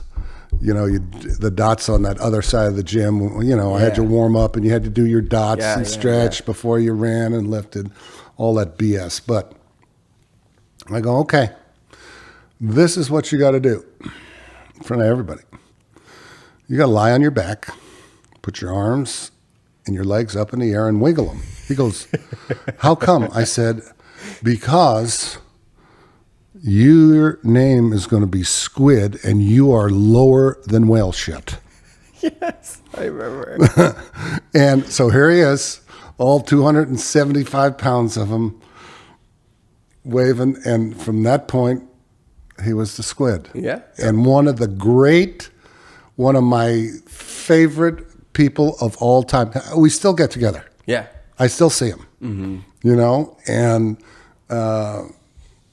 I love to see him because all we do is laugh. Yeah, yeah. You know, He's that personality. Because you were on this trip. I remember you were on this trip, and it was when I was coaching. Remember the Bad News Bears? Yeah. You were a Bear your sophomore year? I think so, yeah. Yeah. Squidney was on that team, okay? And he's terrible, you know? Oh, yeah, the teapot. Yeah, I'm a little teapot when he went to stretch for a ball at first base and just rolled over. And we sang, I'm a little teapot, short and stout. Yeah. But anyway, one of the funniest deals, when you're playing, I was doing both. Well, that year I did football, basketball, baseball, and JV baseball. Because we had bears. I had to take you guys, I would always take you guys places. So we go up to Orm. You remember that? Yeah, trip? yeah. I do remember that. Yeah. Yeah, that was my sophomore year. The Raptor made a catch Yeah. when he stuck his glove out. And he made this catch. It looked like he was on MLB. He'd never caught 2 fly balls in a row in his whole life. But anyway, this Squid it's getting all ready because I knew he could never play varsity, you know. But I'd let him play all the JV. Excuse me, he wanted. Hope I don't have the hiccups. So we're getting dressed. Matter of fact, we're in a van because I just threw 12 of you in there, threw our bats and stuff. We just start taking Phil. I go, where's Squid? Coach, he's in the van trying to get dressed. And I said, what? So I go back, and that year I never made a mistake again. I got you guys nylon socks instead of the cotton socks, okay? Well, his freaking calves were so fat that he couldn't get his socks even halfway up. Yeah. And he just looked at me, he's sitting there with his uniform on, just looks at me. He goes, Coach, help me with mis calcetinas. I said, Squid, give me that leg. So it took, You dressed them? At the time, I was a fairly strong person. Yeah. It took me everything I had to get those nylon socks over that calves and pull his pants down so they didn't show. Yeah. Story gets better. He goes, Coach, he goes, what do I do? I said, Squid, you're starting at first base. He always showed me, he goes, Coach, I got the digger. I got the digger. Yeah. I said, you can't even catch the ball when they throw it to you straight, never mind dig. Get over there. So he plays first base, happy as a clam. He's just in seventh heaven. Comes to bat. They had this kid, and Orm was a real rich kid school. Yeah, yeah. And they had this kid, that way he wasn't very good. We hit him pretty good, but he had this big old loopy curveball. He started that curveball out like right at you, and all you had to do is just move away or step into it. And we did real well that day. But the Squid was so bad, this guy throws a curveball. So instead of just moving back a little bit, he ducks down because he sees the ball. Well, the ball curves right in his ear hole. Yeah, Hits him in the ear hole. I'm like, Squid, just back off a little bit. Gotcha, Coach. So he goes down to first base. Sure enough, second time up, kid throws the same curveball. Does he back up? No. Ducks down, bonk, right in the ear hole. Twice in one game. But the real story of the Squid was that was a trip from hell. Yeah, St. John? St. John's. Mm-hmm. St. John's. We made the playoffs like for the 10th, 11th time in a row, and we weren't very highly ranked, so we had to go up play number one. Yep. So we go up to St. John's. It takes us forever. That bus was the most disgusting smelling bus and I've been on a lot of buses. That was gross, And remember we had Mike J set up the TVs, and we had video games and movies. It was a trip, but it was really lucky it wasn't a trip from hell because we get our ass kicked at St. John's. We come home. Well, when we get there, I like to tell this story on before we play them, because we're walking into the locker room and there's this big guy holding the door and he said, "Right this way, guys, right this way." I'm like, damn, they got a big ass coach. We go out on the field and he's their tackle. Yeah, that was he started for ASU the next year. His last name was White. Yeah, he started. He picked him on. He picked up Mark Jaime. And on the end zone, when we were right near our own end zone, picked him up and threw him on Muskie. Oh, he threw him on Muskie, the quarterback, Dale Yakeley. Right, yeah. Picked him up. All I saw from the sidelines was Mark Jaime fly in the air, and then I couldn't see this pile, and then I see the referee going safety. So here comes the Muskie man, which I can tell you how he got his name, which is great. But the Muskie, I said, Dale, all I did is tell you to quarterback sneak. Coach, he picked Mark up and threw him on top of me before I could move. I said, okay, all right. So we get our ass kicked 42-0, and come back, and it's a hot, long deal, and we stop at Sunset Point. Mm-hmm. And coach, yeah, let's bathroom stop, and always my same deal, 10 minutes. Mm-hmm. You better be back on the bus. Well, I get back on the bus, and I used to say, as you remember, anybody that's not here, say yes, So I'm getting almost in my seat. They go, I think it's the Martins, go, Coach, Squid's not here. I said, oh, shit. Now it's like 2 a.m, and I'm not real happy. My taste buds sense of smell from you guys farting and bean burritos and all the other shit that you ate. Energy drinks. It's disgusting. I mean, it's pretty foul. It was foul. So I go, okay, you guys, I said, I'm going to go get the Squid. Well, I'm searching around for the Squid. Well, if you know, the Squid's diabetic, okay? Mm-hmm. So I'm going around there. Who do I catch at the candy machine? Trying to reach in and get he's got candy. He's got candy in his pockets, but he's trying to reach in and get some extra candy. Yeah. So I catch him. One of his little tentacles in there, huh? Squidney.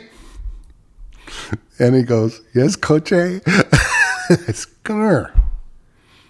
Yeah. I grab him by the ear, which probably today they put me in jail for. Yeah.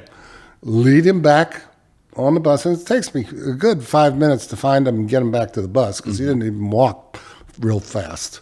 You know the way he walks is like, So walking back on the bus, I said, get your ass back in your seat, and I better not hear you, the rest of the way. Yeah. Well, you remember we get on the bus, we drive down the hill, and we're the third vehicle stopped. All right? An 18-wheeler had gone out of control, plowed through, I don't know how many people. I think they killed 5 or 6 people. Yeah, I remember seeing the body bags. Yeah, had killed it. And it's my belief, and some people say, oh, you're full of shit, Coach. But it's my belief, if I hadn't had to go back to get the squid, we could have been part of that. Yeah, for sure.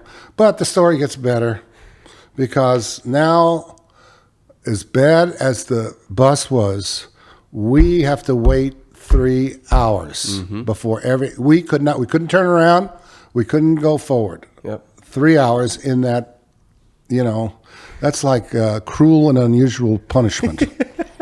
It's advanced interrogation tactics. Oh God! So we get started. Daybreak comes and we pull into Gila Bend. Okay. So I go in. Now I've been up since I don't know when. The only time I slept on all trips was a little bit going to the trip. I'd maybe get 30 minutes nap, and that was it. Yeah. So I'm dead tired. We just got our asses kicked, 42-0. In the cold. It's that wet. That ground was frozen. Yeah. So we get to the sun's coming up. We hit Gila Bend, and we go in. I get this. I said, I need some coffee, or I won't be able to make it home. Okay. So as we come in, I got my coffee. I remember I'm sitting there from my seat, first seat, first row, and first stop is Sentinel. It was like a taxi service. Yeah. Our bus was like a taxi service. Sentinel, Dateland, 52E, Citrus City, Tacna, home. 6 stops. Yeah. So, you never slept on the way. I never slept on the way back. So, anyway, here comes Encino Man at Dateland, the Encino Man.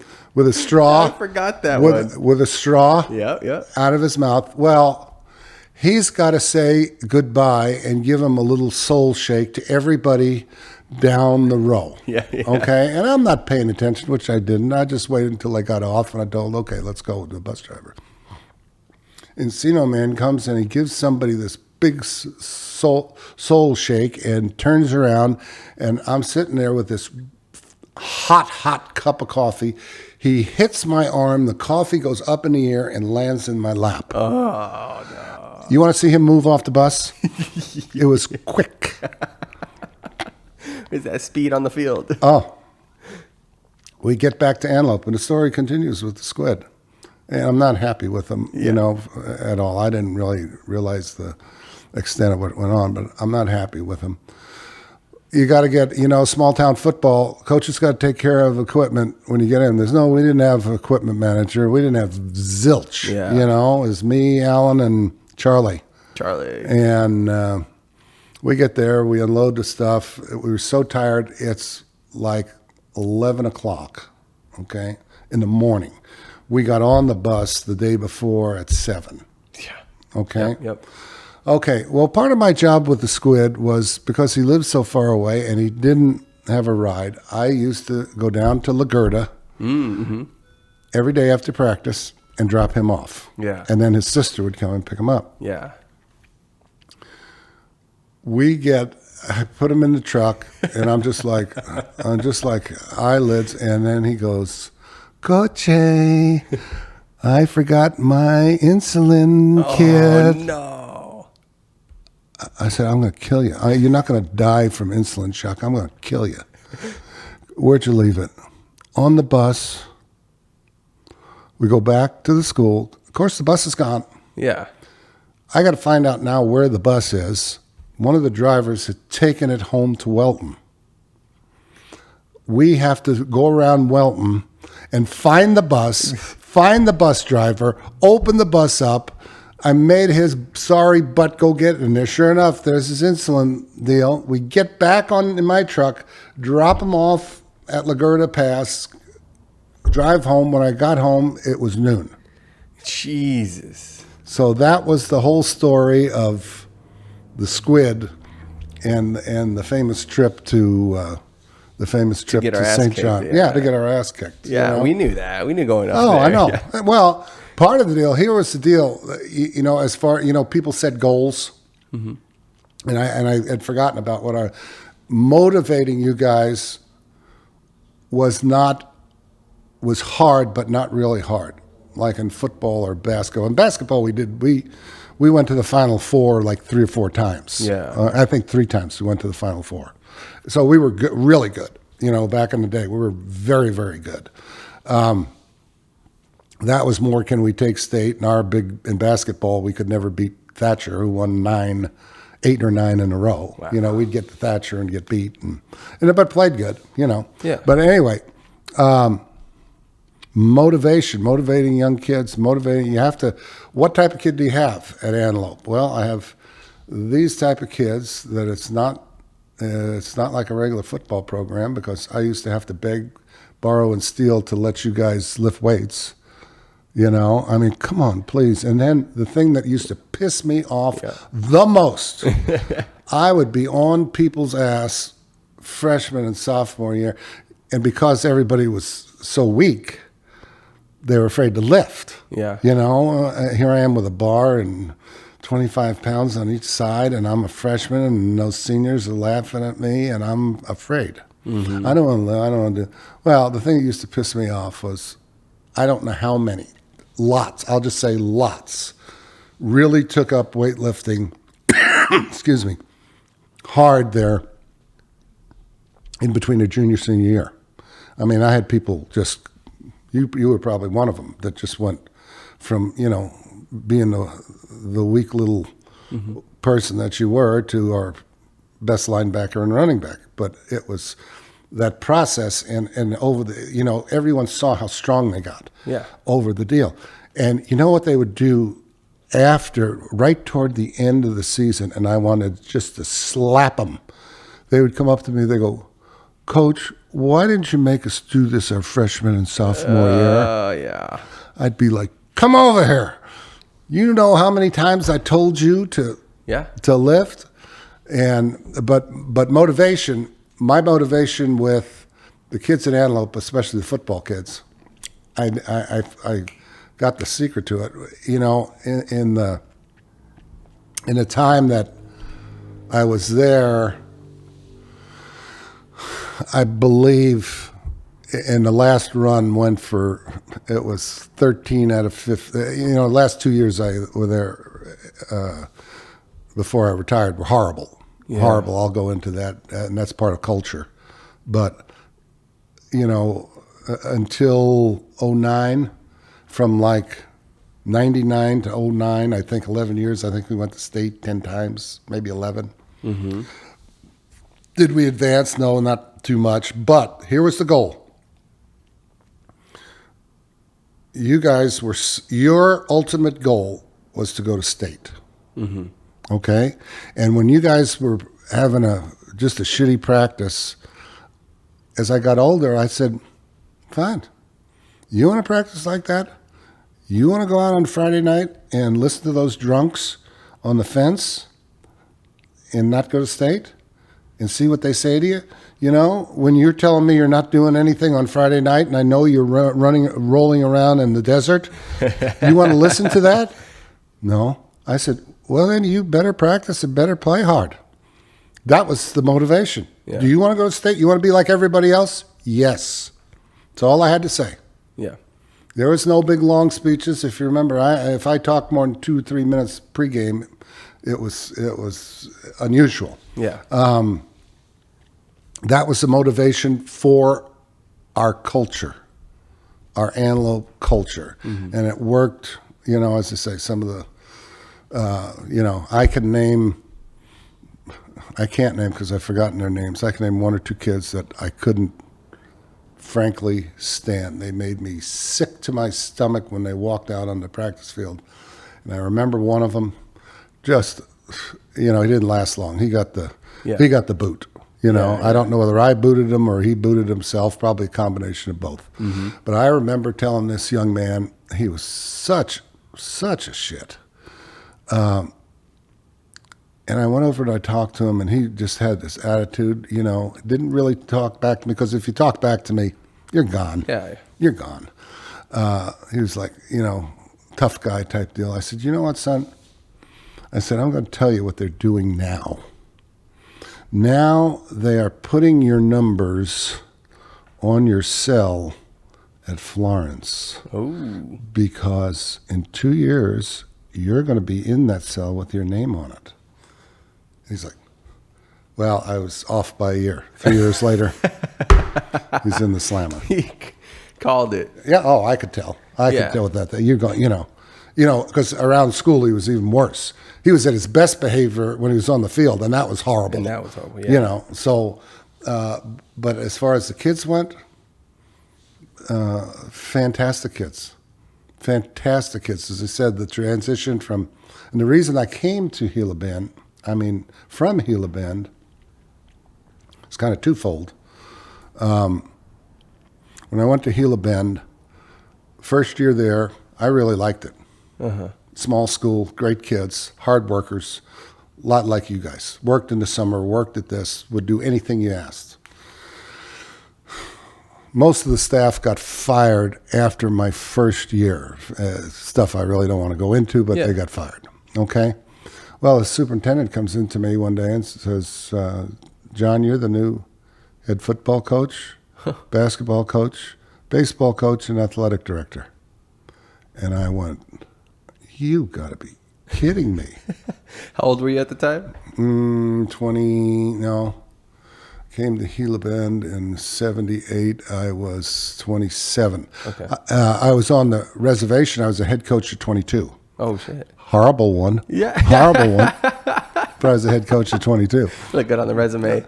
Yeah. Well, they just said, hey, you're the head coach. I was like, I was very happy being an assistant at 22 years old. Yeah. And, and the kids there, as I say, were the same way, the same values. Most of them were poor. At the Antelope, they were poor. And I tell you that one deal used to make me really feel bad. And I took care of it, and I'm not tooting my own horn, but we used to do this, or I would do this. I would try to provide you with as many meals as I could. But it was my belief that all sports got the same thing. This was not a football program. This wasn't a basketball program. Girls volleyball was just as important to me as football, okay? Girls basketball was the same. I treated everyone the same. The topic of politics now is socialism. I am a conservative Republican who became a socialist. Everyone gets the same meal money. Mm-hmm. Every time we used to get, the only ones I had trouble with were the damn soccer players. Yeah. Drove me nuts. Sure, yeah. No, it drove me nuts because everyone would rotate 4 years and we'd get new uniforms. You had to have your uniforms for 4 years. If you tore them, too bad. I'm not replacing them. Yeah. Except for soccer. Coach, we were down in St. Louis. We're playing in a summer tournament, man, and we lost the jerseys. Oh, no. I'd say, essay, you can't lose the jerseys. Coach, what will we play with? So I was replacing theirs like every other year. Shit. Oh, they lost everything. Balls, shorts, tops. Who was your coach? It was Beto for a while, and then Gabby, and then there was big issues actually. When I was there, because I think it ended. They up let Beto having go. To be Miss Delgado, right. And the chemistry teacher Weber had to take over, right? Because we didn't have a certified person. Mm-hmm. Yeah, right. I remember that was not a good time. But I had Nice Wonder before you. Yeah, Nice Wonder was he was before us. Yeah. But everyone was treated the same. The thing that used to make me feel bad, we would stop someplace, after to get a snack or Texaco or something like that.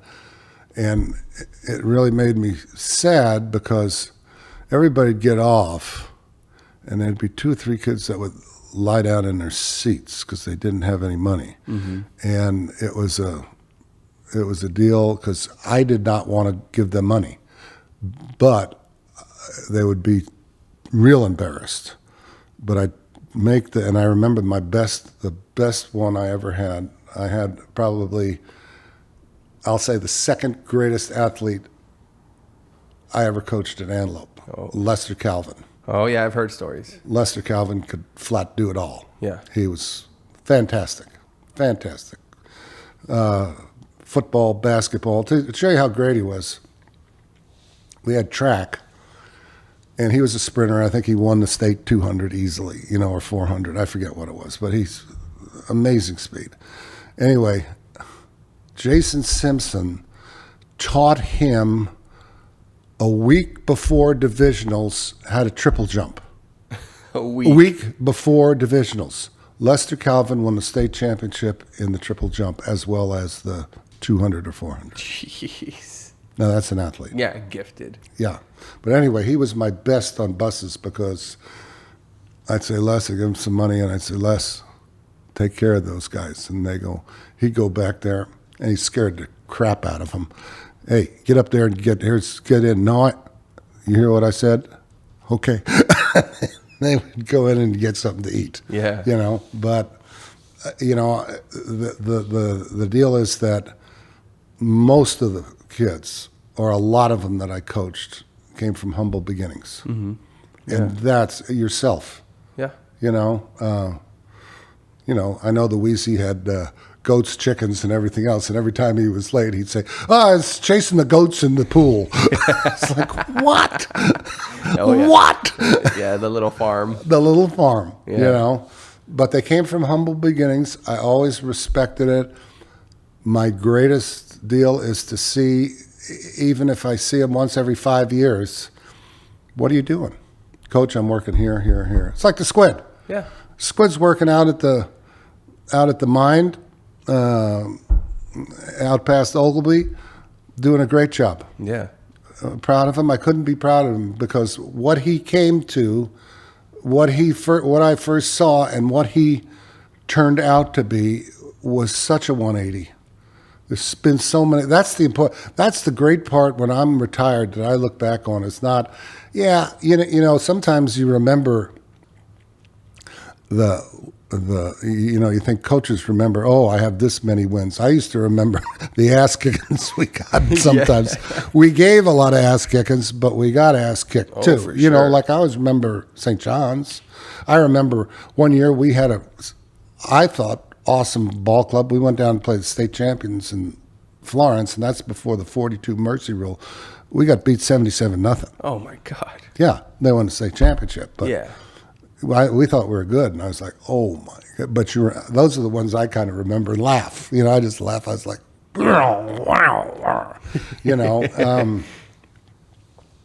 I was most proud of for most of the time, as I say, my last 2 years were. If I had kids like you and all the other kids, I would probably still be coaching. Wow. Right now, but. And when the economic boom hit or downturn hit, and I forget what year, 2008, 9. Yeah, 8 and 9 in there, Antelope completely changed. And I'll give you the example. Every year, we always had a JV football team. Always. Not good, but we always had. Everybody played. My rule to the JV coaches, get the kid in there. Yeah. The only time don't get him, if he doesn't show up for practice, then screw him. Yeah. Okay? Everyone plays. Everyone. I don't care whether you get beat or whether you win. I don't care. This is an experience. In that year, and we used to average, I would say, Cheeto, we averaged over a 10-year period, probably 60 kids in the program. All right? over all those years. And at that year, it went from 60 to 31 in 1 year. It's because that people left, people did this. A different type of individual came to Antelope. Yeah. Not like you guys. And being the type of guy I was like, well, where are my guys? Mm-hmm. And all of a sudden I had, OD had a lot of trouble, people in the hall talking back to him, cussing at him, doing this, and OD throw you out. He's gone. Give him a vacation. Give him a vacation. And we both noticed it. We went, as I say, I went from 60 to 31, and out of the 31, it was like, I would say 10 of them didn't even want to be out there. And the remaining ones didn't have much talent. And they gave us a schedule that was so hard by comparison to what we played. We had to play Buckeye, Estrella, Foothills, of course, Catholic, Phoenix Christian, and they just murdered us. Yeah. They murdered us. Parker, they threw in Parker. And we were, the last 2 years we went, and I can remember this because we won 2 games. We played 9 games, we won 2 games each year. And I was fortunate to win, we were fortunate to win 2 games. Yeah. And it changed, and I got so disgruntled with the change. I couldn't handle the change. And, one thing I want to add, Antelope last year and this year doing very well, and I couldn't be happier. You say coach goes in there. I am so happy that they're doing well because after I left, they went through a period where they didn't win a game for 3 years. Yeah, I couldn't believe that. Yeah. When I went back for the 10-year reunion, me and you. Yeah, we went. We dragged you out there, and I was expecting there to just be. I'm like, wait, what time does the game start? In like an hour from now? Like, the game's about to start now, and it was empty. Do you remember the? And not very many people came back from your class, but there was no one in the stands. No. Homecoming had changed completely. Yeah. I mean, it was people were pushing around shopping carts as their floats. Yeah. It was crazy because when we left, I mean, we had a good football team. Yeah, I think the following year they actually beat YC. Yeah, we beat YC, and then the next year after that, we had a very good team. Yeah, and then it just fell off the. Yeah, I guess when the recession hit, and then it changed everything, and I couldn't handle it. I said, I'm not coaching with people that don't want to play. Yeah. And I said, so after, I remember one football game, and I think we won it. I think we beat Santa Cruz Eloy here. And I said, I'm done. I retired right there. And I wouldn't have liked to. I would like to stay, if it was the same type of kid, I would have, I really believe, I know I would have coached past 65, and, I wasn't out of touch with anybody. I know things changed, and, I had no hole in the wall. Yeah, no crew. Nobody came in and wanted to talk sports, or like the Weasel used to go, you know what Cheeto did this past weekend? You'd sit over there on the couch and go, you son of a... And he'd go, let me tell you. Oh, the Weasel. The Weasel would tell on everybody. Yeah. He would tell on, he would rat on everybody. And he was doing some of the worst shit. I know. I know. Yeah. I found that out, And the way he got his nickname was, you guys were out there your sophomore year outside my office playing soccer, and somebody kicked the ball up into the tree outside the deal. I said, well, that's up there. And this little guy was like, oh, I can get it. He scaled that tree. I said, you scale that tree just like a damn little weasel. And that name stuck. It stuck. And it fit, too, because when they were trying to tackle him on the field, he'd weasel his way out of his way out of there. I'm telling you what. You know, you gained 1,500 yards on the ground, 1,500 yards in the air with an arm that looked like a 70-year-old. You know. You remember the wiffle ball trick? No. What was that? The Baseball? I do, but I don't. Me and him would be throwing the ball around, and then I'd swap it for a wiffle ball and chuck it at him. Oh, yeah. Oh, yeah. And he'd fall down. Yeah. Oh, yeah. You guys were real nice. I know. I can remember one of your favorite deal for all the baseball teams I played. We'd have we did the same things every day. It wasn't real long. Mm-hmm. You guys never practiced for more than an hour and 45 minutes. No, yeah. You know, and the reason being, as a coach, you're lazy. I said, no, not lazy, but I got to get people on the Dateland bus and the Sentinel bus because it comes at 5:15. Okay, that was my time limit. Yeah. You know, and I had to get you guys dressed, get on the bus, and go. You know, not that everybody was there, but I couldn't take a third of the team and say, okay, I'm going to bust your ass for another half hour while these guys are riding out to Dateland. Do you remember when Mark fell out of my truck? No. So we were driving there from the school, you know, just across the little way. And there's that dirt path just adjacent to the road. Right.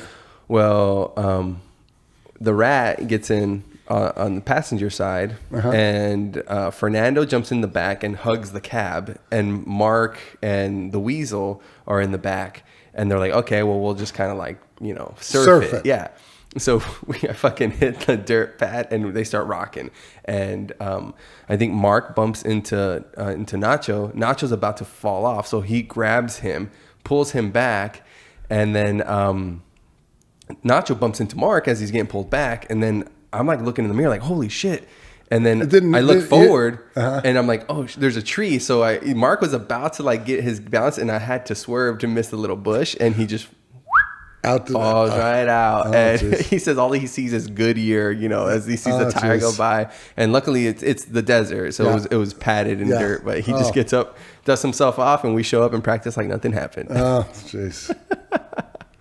Yeah. You know, there's so many good memories, you know, and I saw that you interviewed Pete. Yeah. You know, we got along very well, you know, and that is unusual for Stuco to get along with a football coach and basketball coach because, you know, I'll tell you a funny story. Pete, who I used to call, never called him Pete, I called him Julie. Julie, yes, the cruise director on the Love Boat. I said, Pete, I'll let you go on 2 trips with my boys during football. I said, but they got to be back at 3:00. Yeah. No malls. No malls. And you go, no malls. Have him back for practice. Yeah. And we got along great. But anyway, Pete, he had so many. I said, Pete, do you have any new icebreakers?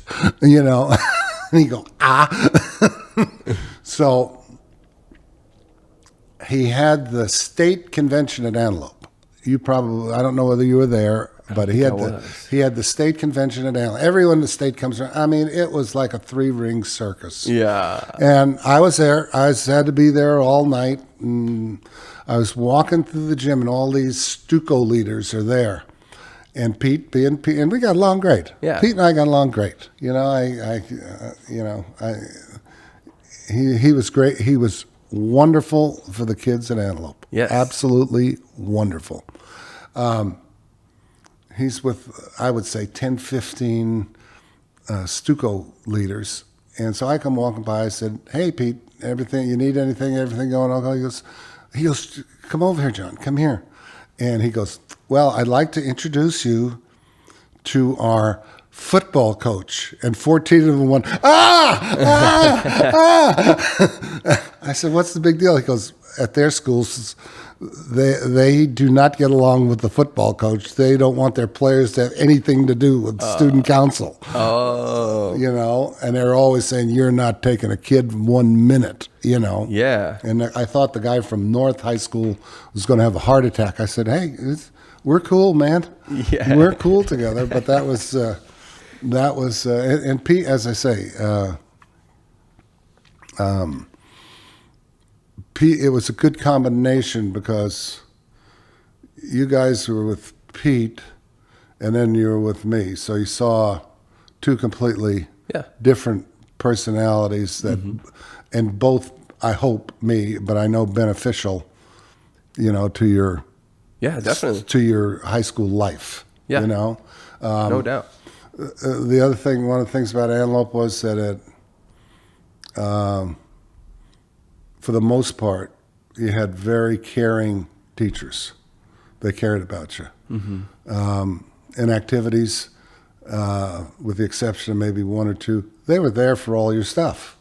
You go to another school, that's not true. Yeah. You know, they're there. They were doing concessions, tickets, rooting for you. You know, and you got to remember when you played, and I'm trying to think about this, we had, if I counted all of the JV and freshmen, we had 15, and I think 15 different teams. Okay? If you looked at we had 2 in football, 3 in volleyball. You had 3 in basketball, 2 in boys basketball, 2 in girls basketball. You had wrestling, boys soccer, girls soccer. Okay? And if you count up at 15, so on a staff of 25, we had some exceptions like Charlie that came from the community. Yeah. But the coaching staff was filled by teachers. Today, that's gone. That's gone. Everyone's outside. Oh, really? I don't say everybody's outside, but most of them are outside. Yeah. They don't want to, I got to deal with these kids all day. I don't want to go out and spend 3 hours with them someplace else. They're like, hey, that's, and that made a tremendous amount of difference. Is the really caring and camaraderie. There were certain teachers that you guys would always complain about, same ones over and over, and I tell you the same thing: shut the hell up and do what you're supposed to do.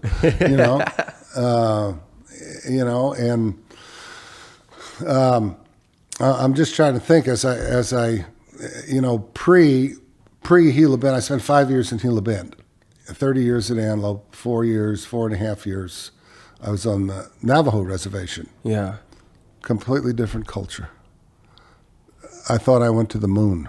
Really? I mean, well, most of them spoke Navajo. Navajo is not a written language. No. Okay? So you had these kids there, and it took me like a year and a half just to figure out where I was and what I was doing, but sports to me is the great binder. Yeah, definitely. I mean, we weren't a very good we weren't very talented football team, but we had a lot of success, when we were up there. And don't get me wrong, we didn't win every year when I was there at Antelope. There were a couple of football seasons.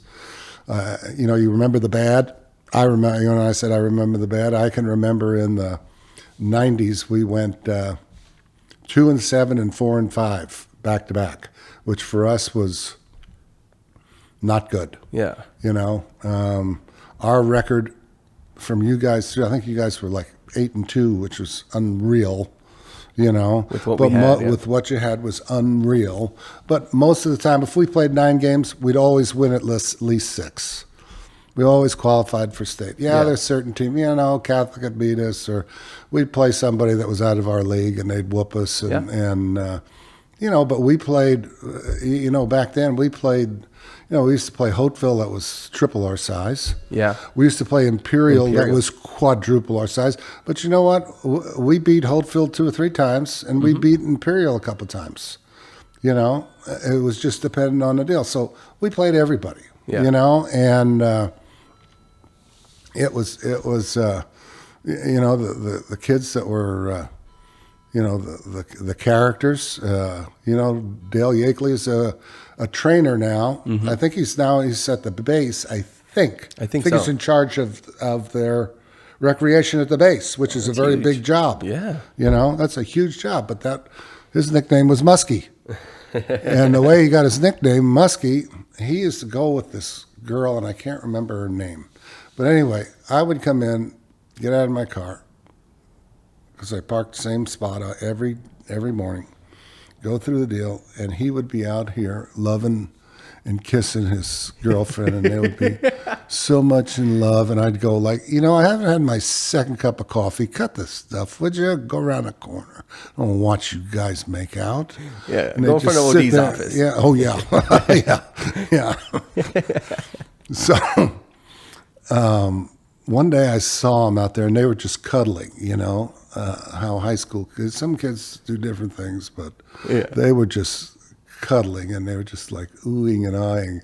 And I must have had my second cup of coffee by then, and I said, I think I'll do this to him. So I came up behind him, and I started singing, Muskrat, muskrat, muskrat love, muskrat. And I said, you are the little muskie. And that's how he got his name. Oh, by loving up on his lady. Yeah, little muskrat. I wonder if he still owns it. Well, I saw him. He was a trainer at Catholic for a while. He was, right? Yeah. Wasn't he out in like Virginia at one point too? Yes, he went back to a base in Virginia and just had he's had a great career. There's another one. The kid did great. Yeah. You know, he didn't think he could do anything when I started. He was a starter for 3 years, a quarterback. Yeah. He said, I don't want to be a quarterback. I want to be a wide receiver. Yeah. I said, you'll be what I tell you to be. Coach, I said, you'll be what I tell you to be. And by the end of his year, he had he led the team 3 years in playoffs. What more can you ask for someone that didn't want to play? I mean, he didn't want to play that position. Yeah. You know, and that's the thing that kids find out about themselves. Now, I am consulting for the last 2 years at Catholic. I don't call it coaching. Coach Stallworth and I are very close friends. And he asked me, I go to practice for about an hour a day now, and I have my red fold-up canvas chair, and I sit in the shade, and I watch practice, and I look at my watch and go, dinner time. And he's out there another hour and a half or 2 hours, you know.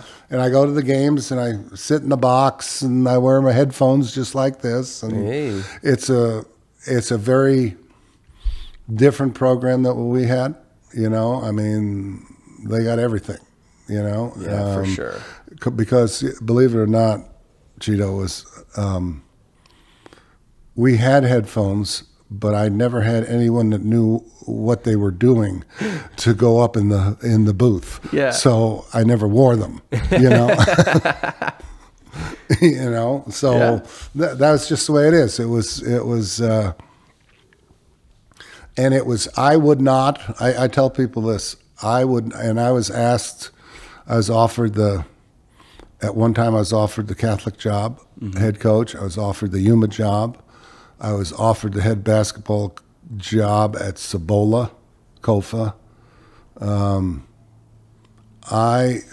answer was real quick, no, because I so liked the environment. And some people, when they retire, are bitter about, you know, as I say, 40 years. You know, that's a long time. But to me, it was not a long time. 40 years just went like that. Yeah. Because it was absolutely fantastic. Monument Valley, Gila Bend, Antelope. You know, Antelope was my 30, but those other ones are just as dear to my heart as Antelope is.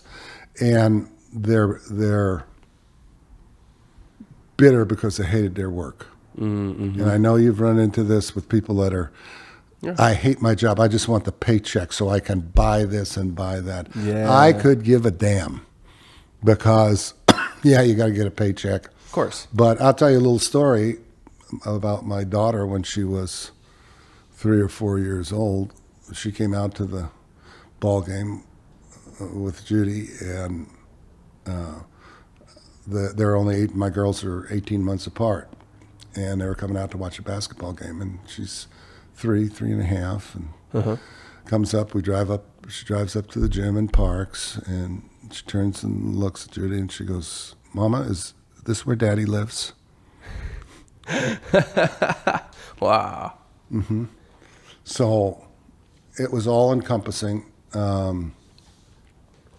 It was great. And the hardest time, I'll tell you, the hardest time in my life was after I retired.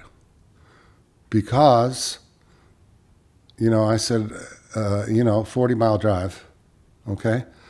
Most of the time, excuse me, the earliest after practice, normal practice, by the time I got you yahoos out of the locker room, got in my car, I might get home I'd leave at 7 or 6:30 and get home at 6:30, so it's 12 hours. Now, that was just practice days, okay? Game days, forget it. Yeah. Travel, Baba Kivri Tuesday night, 2 in the morning, yeah. okay? Tohono, Phoenix. Because we traveled, we were either at home on basketball, and which I did as many years as I did football, Tuesday, Friday, Saturday, or mostly it was Tuesday, Friday. So, one of those, I'm not getting home till 2 in the morning. Yeah. On Tuesdays, it was tough. You play Bobo on Tuesday, you get home at 2, put the unis up to be, you had to get the unis in the washer. There was no manager. We had a rule in football and basketball, as myself mainly. On the away trips, I would wash your uniforms, and on the home games, Charlie and Alan would do it because I had to call the reporters and talk to the paper and give an interview, or just sometimes just like what we're doing right now, not as long, but Yeah. So, true story. We go to play Tombstone. Okay. Yeah. The Yellow Jackets? Yeah. Yeah. Go to play Tombstone. I don't know whether you're on that. No, you weren't on that team. That was Tyrell Kellen was the quarterback. Okay. Yeah, I know. Okay. So anyway, we go play Tombstone. Play a good game, but we lose. We come all the way back. Muddy field, so you got to bleach them right away. You got to bleach the unis right away. Yeah. And that was before. Even I had a simple rule. He goes, some of you guys would ask me, Coach, we want white pants. It's like, screw you. I said, I got to wash them. Yeah. So that's why you're always blue. Yeah. You had white jerseys, but you always had blue. That's all. And you had stock pants because I couldn't afford anything fancy. Yeah. You always had the same. You guys all had the same damn uniforms. I mean, you got new ones every 4 years, but they were stock blue, But anyway, on this trip, I come back from Tombstone, and I said, Charlie, get the hell out of here. I'll do the unis. Well, the next morning, Anna had her volleyball tournament, which I had to be at. Yeah. Okay, so I don't know what time. I wasn't watching the clock. We do 30, I'll say 30, 35 uniforms, get them washed, hung up. I open the door and I hear this cock-a-doodle-doo. The sun had already come up. Shit. And then I had to go. I went in my office, slept for 2 hours, and the tournament started, so I had to be there. But it was, the point of this is it was all consuming. Yeah, yeah. So now I retire. Mm-hmm. It's no more 12, 14-hour days. It's nothing. Yeah. It took me about 2.5 years. Mentally worst time of my life. Yeah. Because I had nothing to do. Now I'm busy. I do all kinds of stuff. Yeah. I referee, I write, I got a garden out there. I play pickleball is my new, Hey. I am a pickleballer. Matter of fact, tomorrow morning, 7 o'clock, I'll be there. Yeah. Play for an hour and a half, 2 hours, come home, do a little something. Right now I'm reffing out at, I've told them out in the Valley, I do flag football, softball, and baseball. Okay. Okay? I don't do soccer. I don't. You get a pass. Yeah, I get a pass for that. But I go out there every Wednesday.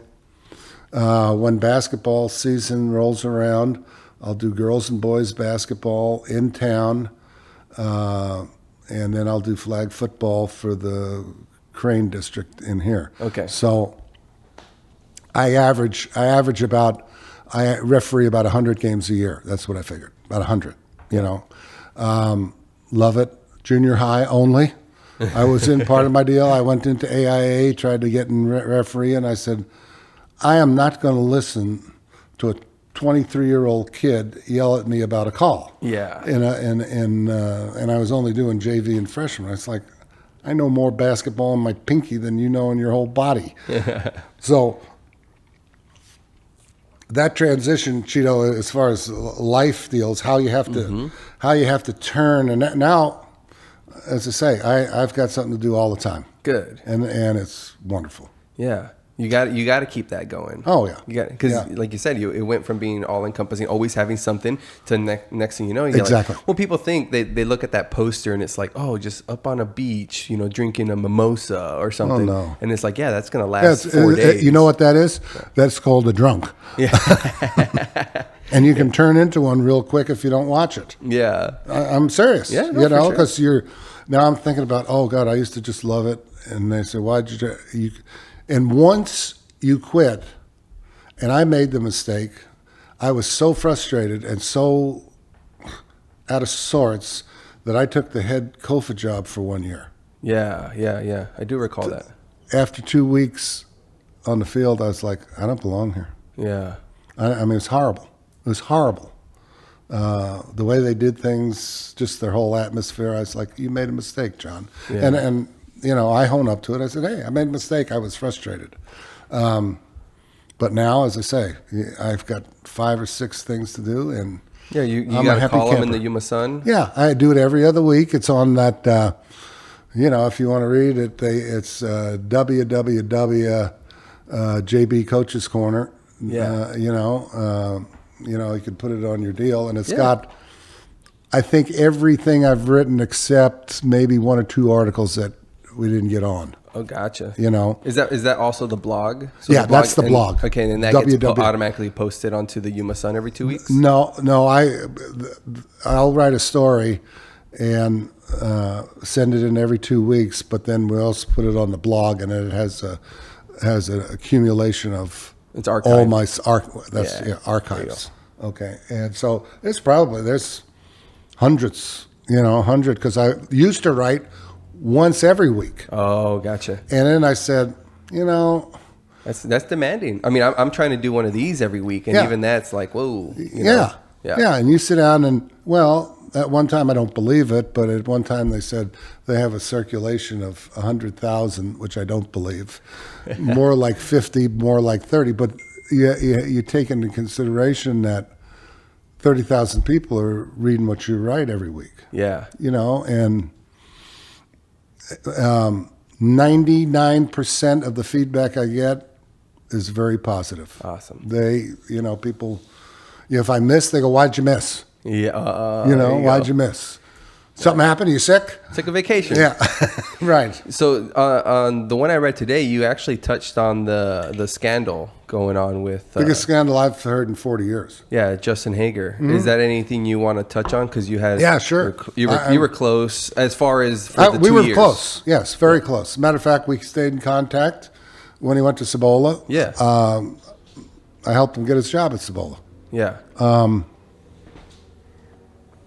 It's something I don't understand. I don't, it's not even fathomable. When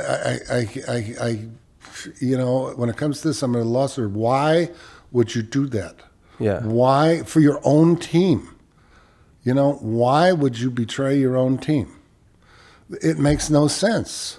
I mean, that's Mountain Point's big time. That's big time 6A football and basketball. Wow. That's as big as you get. Wow. They're people. Big. Oh yeah, you're talking 6, 7 D1s come out of there every year. I mean, they got some ball players and they play against the best in the state. And to do that, as I say, like I said in my column, Justin Hager denies all of it, but the evidence is so overwhelming. Yeah. And the same thing, if he hears this, you need to get some professional help. And it's something, for us to see someone being hounded on CNBC. Yeah. In the Republic. I mean, his name's Mud. And I just don't get it because they just published a deal. The last article made a lot more money than I do for, his base salary was 77 and his coaching was 13, so it's 90,000 a year. Yeah. I can tell you, Cheeto, and here it goes back to being the socialist that I was. Every head coach at Antelope High School got exactly the same thing. That means Julie, the cruise director for coaching tennis, got the same thing as John coaching head football. Didn't happen anywhere else. Wow. Doesn't happen anywhere else. Yeah. And you might ask why? Very simply. Our staff was, you guys were really a family to me. Every year the members would go away to college, but it was a family. Well, the staff was a family. Yeah. And when things came down and people are people, we decided many years ago, everybody depends on everybody else. And I did not want me getting like a normal school, the head football coach is gets paid way more than anybody else because it's the most work and it's the most responsibility. But I decided for everyone to get along and feel good, everyone got the same. Assistants all got the same. Head guys, and a lot of people go, "Oh, you're crazy." I said, "No, I wasn't crazy because it worked out great." Yeah, yeah. It worked out great. That sometimes I see somebody, I'd say, I'm getting the same lousy $3,600 a year as that person, you know? But it was quickly forgotten. Yeah. Because Bigger ultimately, a bigger picture. But see, here's the part. I was in charge. Yeah. What am I going to pay myself more for head boys football and basketball and AD, and it wasn't about the money. It was about how we can run this program effectively and cohesively with the least amount. And we didn't, like anything else, we had our incidents. Yeah. We had our arguments. We had this. But for the most part, and the great part about it, and I will tell you this, I was very fortunate. I worked 13 years for Sid Grandy as superintendent. He was a sports guy, former head coach at Jamestown College. He was a sports guy. Gotcha. Working for him, piece of cake. You work for someone that didn't know anything about sports, you got trouble. Yeah. Bill Stewart, I worked for 8 or 9 years. He was a baseball wrestling coach from California. Bob Klee, I worked for, I think, 8 years. Yeah. Klee was a coach in Tucson and a player at Mesa Community College. I was working for jocks. Yeah. They understood. Yeah. Made it a little bit easier. A little easier, a whole lot easier, because they would say, we didn't have a lot of money, but they said, I'll give you everything I can. We never charged a fee at Antelope to play when everybody else was. Now you pay to play. Who pays to play? Everyone. What do you mean? In other words, you register for school, you play in football, depending on the school, $50, $100 fee to play football. For the players? Yeah. Oh, wow. Every player. We never did. Yeah, I didn't know that was a thing. Oh, now everybody does. Wow. Everyone does. That's when when you register, you play in sports. Oh, it'll cost you this much. Some of them have, it'll cost $150 for football, it'll cost $100 for basketball, Yeah. Some of them have it as a flat fee. Uh-huh. We never did that. I was always most proud that because there were kids that couldn't afford it and wouldn't have had that experience. Yeah, that's true. Really. And the other thing was really kind of funny, a technical deal. We used to have insurance. Okay, you'd have to have medical insurance. Yeah. Going to show me your access. Most of them were on access. Okay, everyone's on access. No big deal. Well, if you had private insurance, whatever. Well, it came from they had a court case in Arizona Supreme Court, and the state district attorney came down and said, you cannot force anyone to buy insurance. You can't do it. Yeah. So we were like in a quandary. If the attorney general says you don't have to have health insurance to play, I sure as hell ain't going against them. Yeah.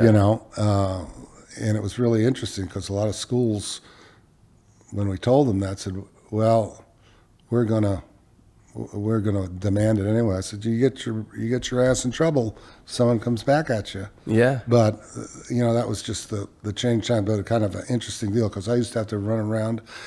If I wrote down one more access number on my deal, it was, Yeah. let me see your card. Yeah.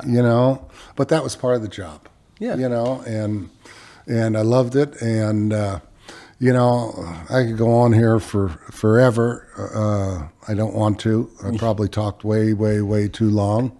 I appreciate it. Well, but anyway, if you ever want to reminisce again, I have a million stories, a million nicknames. Yeah. It's to be honest with you, once I started this, I was like, I'm doing an interview again. I think I'll be like this. And then after the first half of the hour, I said, screw it. I just talking to Cheeto. Yeah, it's just a conversation. We happen to have mics in front of us. Exactly. Yeah. But anyway, if you ever want to come back or you ever want me to go someplace, I'd love to. I'd love to do it. Thank you. As I say, I have anecdotes from, stories that'll make you piss in your pants, so. Which I'm about to do right now after this coffee in the water. Okay. All right. Hey, thank you so much. I appreciate it. Man, thank you. Anytime. I love you, Coach. I love you too. All right, guys. Thanks for tuning in. Take it easy. So these beats I kill. Well, okay, buddy? So these beats I kill.